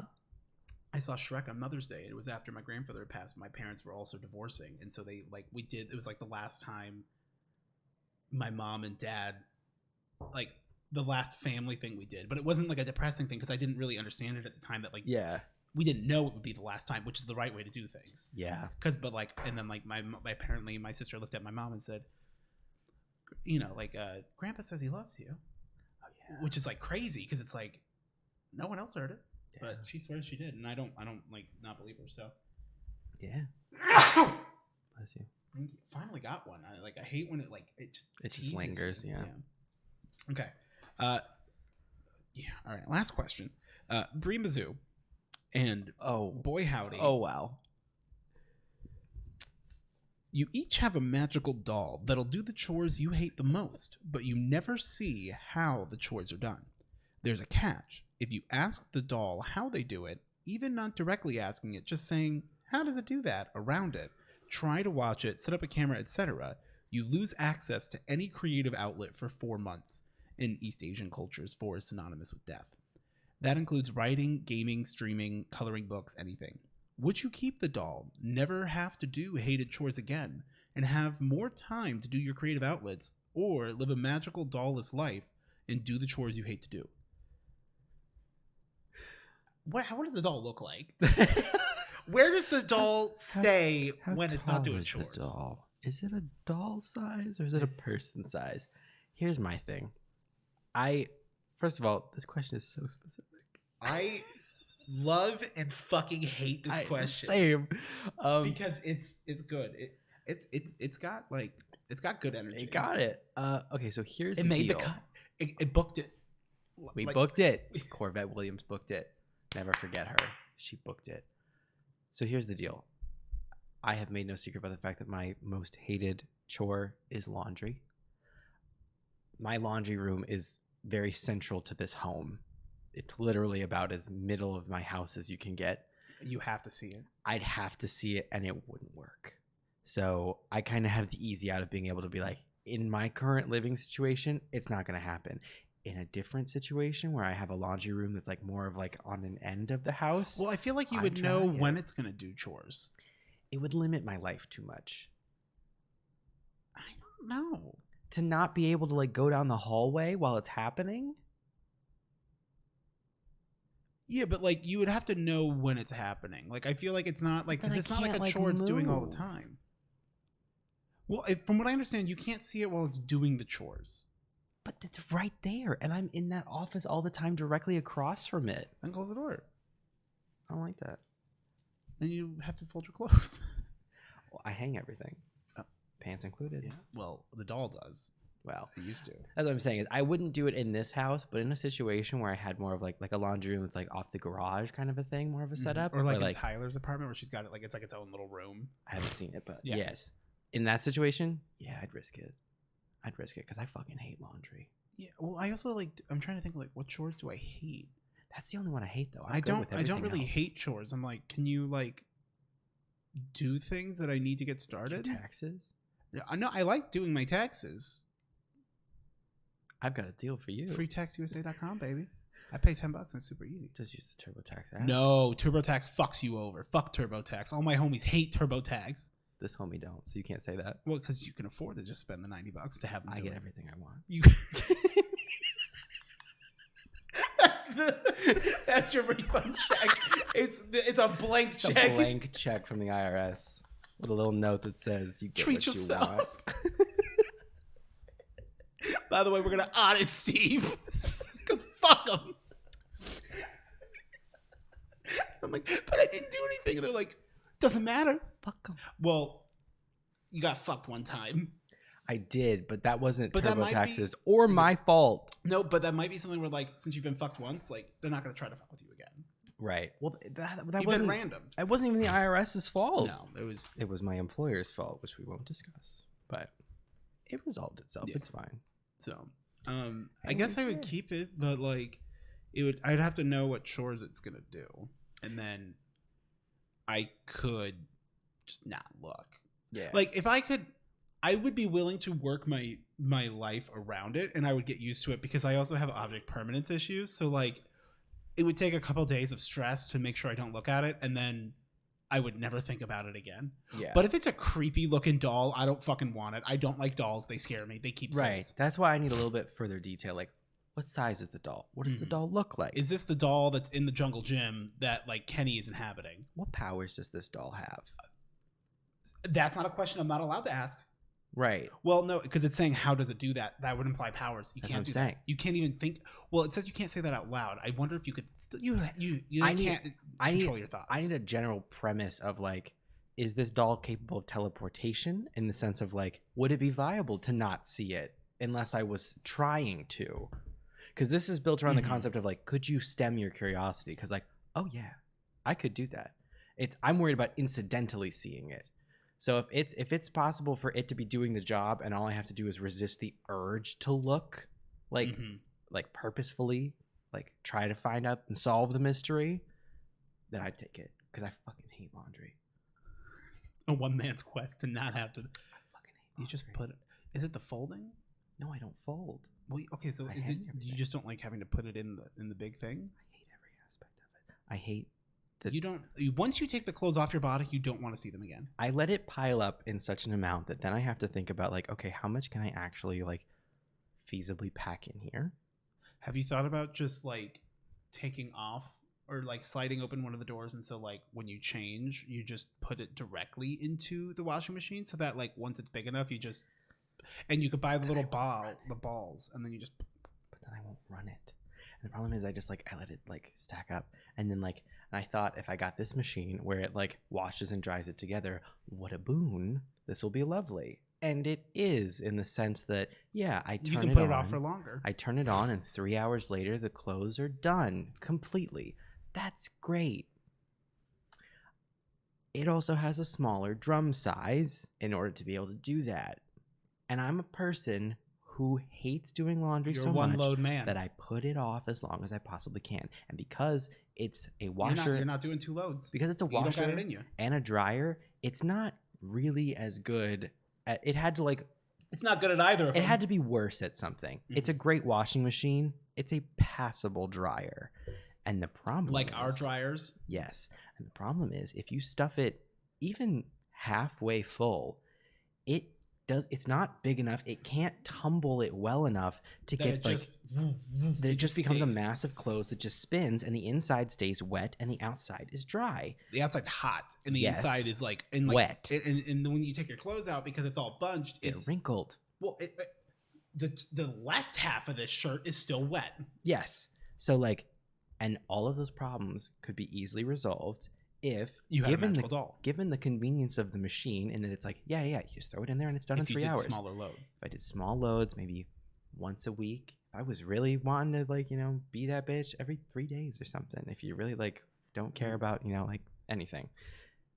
I'm not that person. Why don't you just get rid of it and just use that as an extra closet for when you buy more clothes, for when you run out of clean clothes? Can I be honest and vulnerable? You've done that, haven't you? Can I be honest and vulnerable on this podcast? You know what? I will not judge you, but I want you to know I'm going to fucking judge the living shit out of you. When I texted you and when you said, hey, do you want to get Little Caesars and hang out? What are you doing? And I said, I'm doing chores. I knew for a goddamn fact that you weren't doing any chore that was actually something you would consider a real chore. I was doing laundry. That's a chore. Mm-hmm. But what I mean when I say that is the reason why I went out of my way to clarify, like, no, I'm actually like doing something and like I need to do this is because that was the first time I had done laundry in 60 days. So you're not wearing different clothes on the podcast to show that you have clothes. It's because you're running the gambit. The reason why I finally had to wash all of my clothes was because I no longer felt comfortable buying more socks and underwear. Because I had bought a lot to stave off having to wash my clothes. Because I have a lot of shirts and stuff already, so like that was a non-issue. And like when you were like no judgment. And like, so like I just. So you do bleed. I do. Yeah. So like, and I will say, when I say I hadn't done it in 60 days, that is true. But I had done a load of like underwear and socks at about the 30-day mark because I don't literally own 60 pairs of underwear. Like that would be insane. I own 120 socks. Well, it's really more like 107 because you'll lose some. Yeah, I'm not that crazy, but yeah, I do have about like a 30-day supply of socks and underwear because like I wasn't interested. Yeah. You know what? If you have the ability to do so, I don't blame you. Also, when you're sitting around your house and like it's not hot out, like you can just wear the same like gym shorts over and over and over again. You know? Oh yeah, so, yeah. like, Gym shorts in particular, like lounge. It's like the main thing was shirts. There was a lot of shirts. Underwear, you really can't. Yeah. No. Yeah. Undergarments, no. It really depends on when you put them on the prior day. Right. Because like you can do an overnight. I do a lot of like overnight because it's like, well, I'm gonna go to the gym at some point this morning, so I'm just gonna like, yeah, it's technically pushing it, which sure that's a little gross, but like because like I know as soon as I'm about to go get sweaty in the gym, so I'll just finish it out, right? Take everything off, then shower, go, yeah, and then put them back on. I flip them inside out and get an extra. You could have got 120 days, man. It's true. Yeah. So to be clear, I'm not that nuts, but I'm close. The line between so very thin. The line keeping your clothes together. Yeah, the amount of shirts that needed to be washed is too damn high. It was a lot. You create it's a self-fulfilling prophecy though. It's a vicious cycle that you create yourself. Well, as soon as it starts to stack up. But I'm also jealous because like you can express yourself because you have a lot more clothes. And I, as someone who does not own a lot of clothes, hence why I do laundry like once a week, is because I've worn all the shirts I really like. Right. I own a lot more shirts that like nobody sees. You don't want to get to second string. No. Yeah. No. Because that is a thing. You have your banger clothes that you just, I feel good and I like these ones. Yeah. And then like I have all those dress shirts and stuff, or like my long sleeve button ups that I almost wore one today and I was like, why? Why would I want to sweat in it? I'll get my pits and I'm like, I don't have to go to work. I have started to incorporate some of my like dress shirts into my like day to day just because I'm like, I like these and I never get to wear them anymore. So it's like if we go out like to dinner, like, like I don't need to get dressed up. We're not going anywhere fancy. So like I don't do like the dress to the nines or something, but like I'll wear a long sleeve button up, like with sleeves cuffed and unbuttoned a little bit further. Because I like it. I tend to like if we're like I was like, oh, I haven't worn this on the podcast since we're doing the podcast. I'll like one. I'm like, yeah, I'll wear this. I almost wore my black jeans and I decided not to. Mm-hmm. There was no reason for that. It was in the moment. It was the blue jeans were closer. Yeah, I own 2 pairs of jeans, but black and blue. That's the only colors you need. True. Maybe white, but I don't look good in white. They're just a risk. Yeah. White pants. I've owned them before. It happens. It's not my period, but I'm having one. Yeah. I put the men in menstrual cycle. That's just me riding my bike with the boys.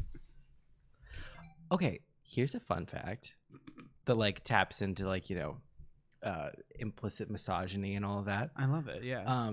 So like I did not realize that like the phrase like hysterical and like mass hysteria. Hysteria. Mm-hmm.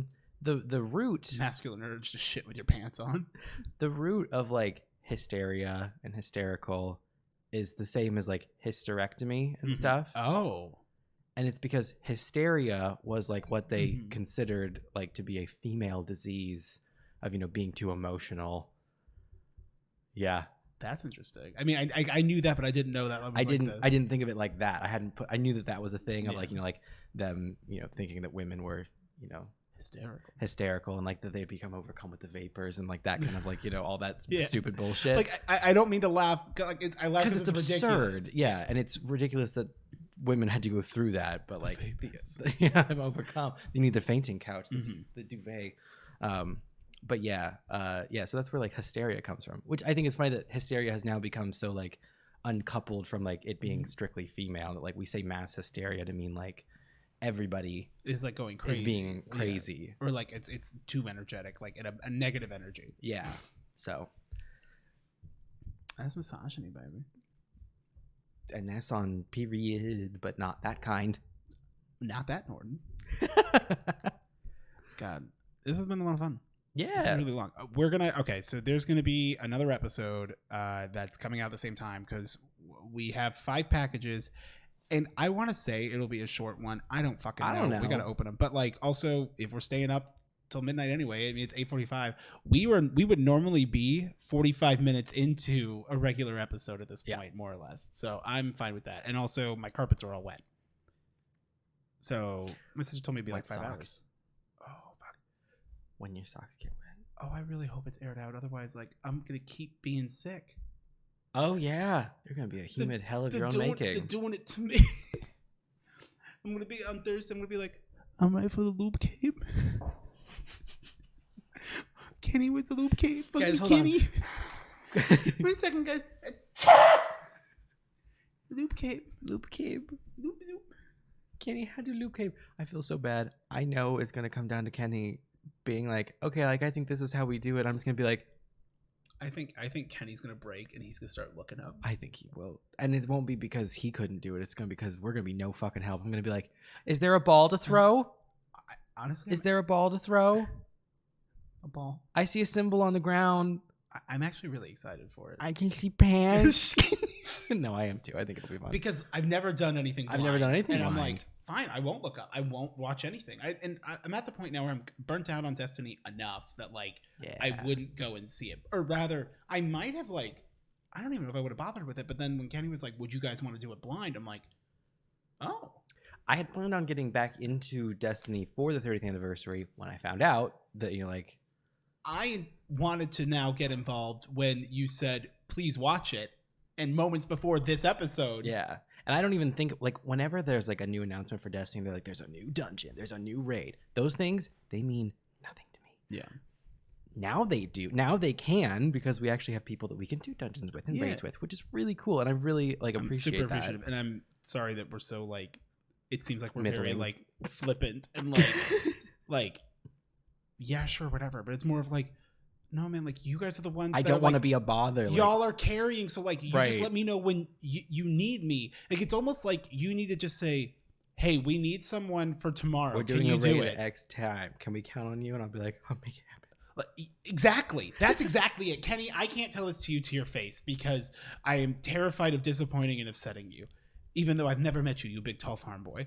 But, like, hot damn. Like, that's what it is. I'm like, but if, like, and like if when Kenny was messaging us, I'm like, he pulling teeth, and I'm like, I'm sorry. Did you see the TikTok I sent you with the dentist that I accidentally sent as a group text with my sister, and I didn't mean to? Oh, was that your sister? Yeah. I was like, I don't know who that is. Yeah, I didn't mean to because I was just trying to. Send Yes, I saw the dentist TikTok. I'm just like, you're like, gives me the giggles. All right. Okay, this is a short episode, 3 hours and 50. Just a quick 3 hours. Well, we were feeling. I did it my way. Why can't we do this? That's a great song. Every time anything happens when I play D&D, when like we're all fighting, and to myself, I'm like, why can't we do this? Some of my best, honestly, some of the most fun I've ever had playing D&D are not like legal D&D that we did of just chaos and just homebrew, very homebrew. Like the time when Melissa was the DM, and then I befriended the wolf that was then immediately killed, and I decided to spend 6 rounds mourning the loss of the wolf. I was upset. The ogre fight was another time. That was a war of attrition. Y'all couldn't do any damage, and it couldn't hit you. We survived. We won eventually. Yeah, I gave Brandon was disgustingly overpowered. He really was. You know what? It was because you let us level every level. You get an ASI, yeah. Well, now it's like, you know, you could see the words, and it's like, okay, that makes sense. You level up, and you get something I'm not special. mad at it. I had a lot of fun. Yeah, it was a lot of fun. Yeah. So, it was a good time. Yeah, anyway, we're going to stop, and then we're going to click it again. Hammer time. And lick it and stick it, or whatever. I don't know. We got a bunch of packages. We got some from just as a little preview for anyone who's 3.5 hours in. Someone has made it 3.5 hours in, and they haven't yet decided if they're going to watch. Sold on the unboxing DLC of this episode. You can buy the dungeon. We got separately. it. Maria, Denny, RB Jones, Holly B, and Chaps all sent stuff. And I know Katie has sent stuff. And there's about 2 other people that also said they sent stuff, but like they just sent it or they are sending it now. Yeah. That like we were like, well, let's put it off for next week. And it's like, I don't know how many we're gonna fucking get. And like, I still don't want to do just an entire unboxing episode. I'll do a mini-sode. I was gonna say, you say as we're about to launch into an unboxing. Yeah, but it's not one that like doesn't have a 3-hour pretext. If you came just to see your package opened, you're now experiencing. So sorry. Eric's experience My with hell. JoJo. Welcome to fucking JoJo's Bizarre Adventure. Hell yeah! Alrighty. Go. But stay. Click and don't leave. Click the next one.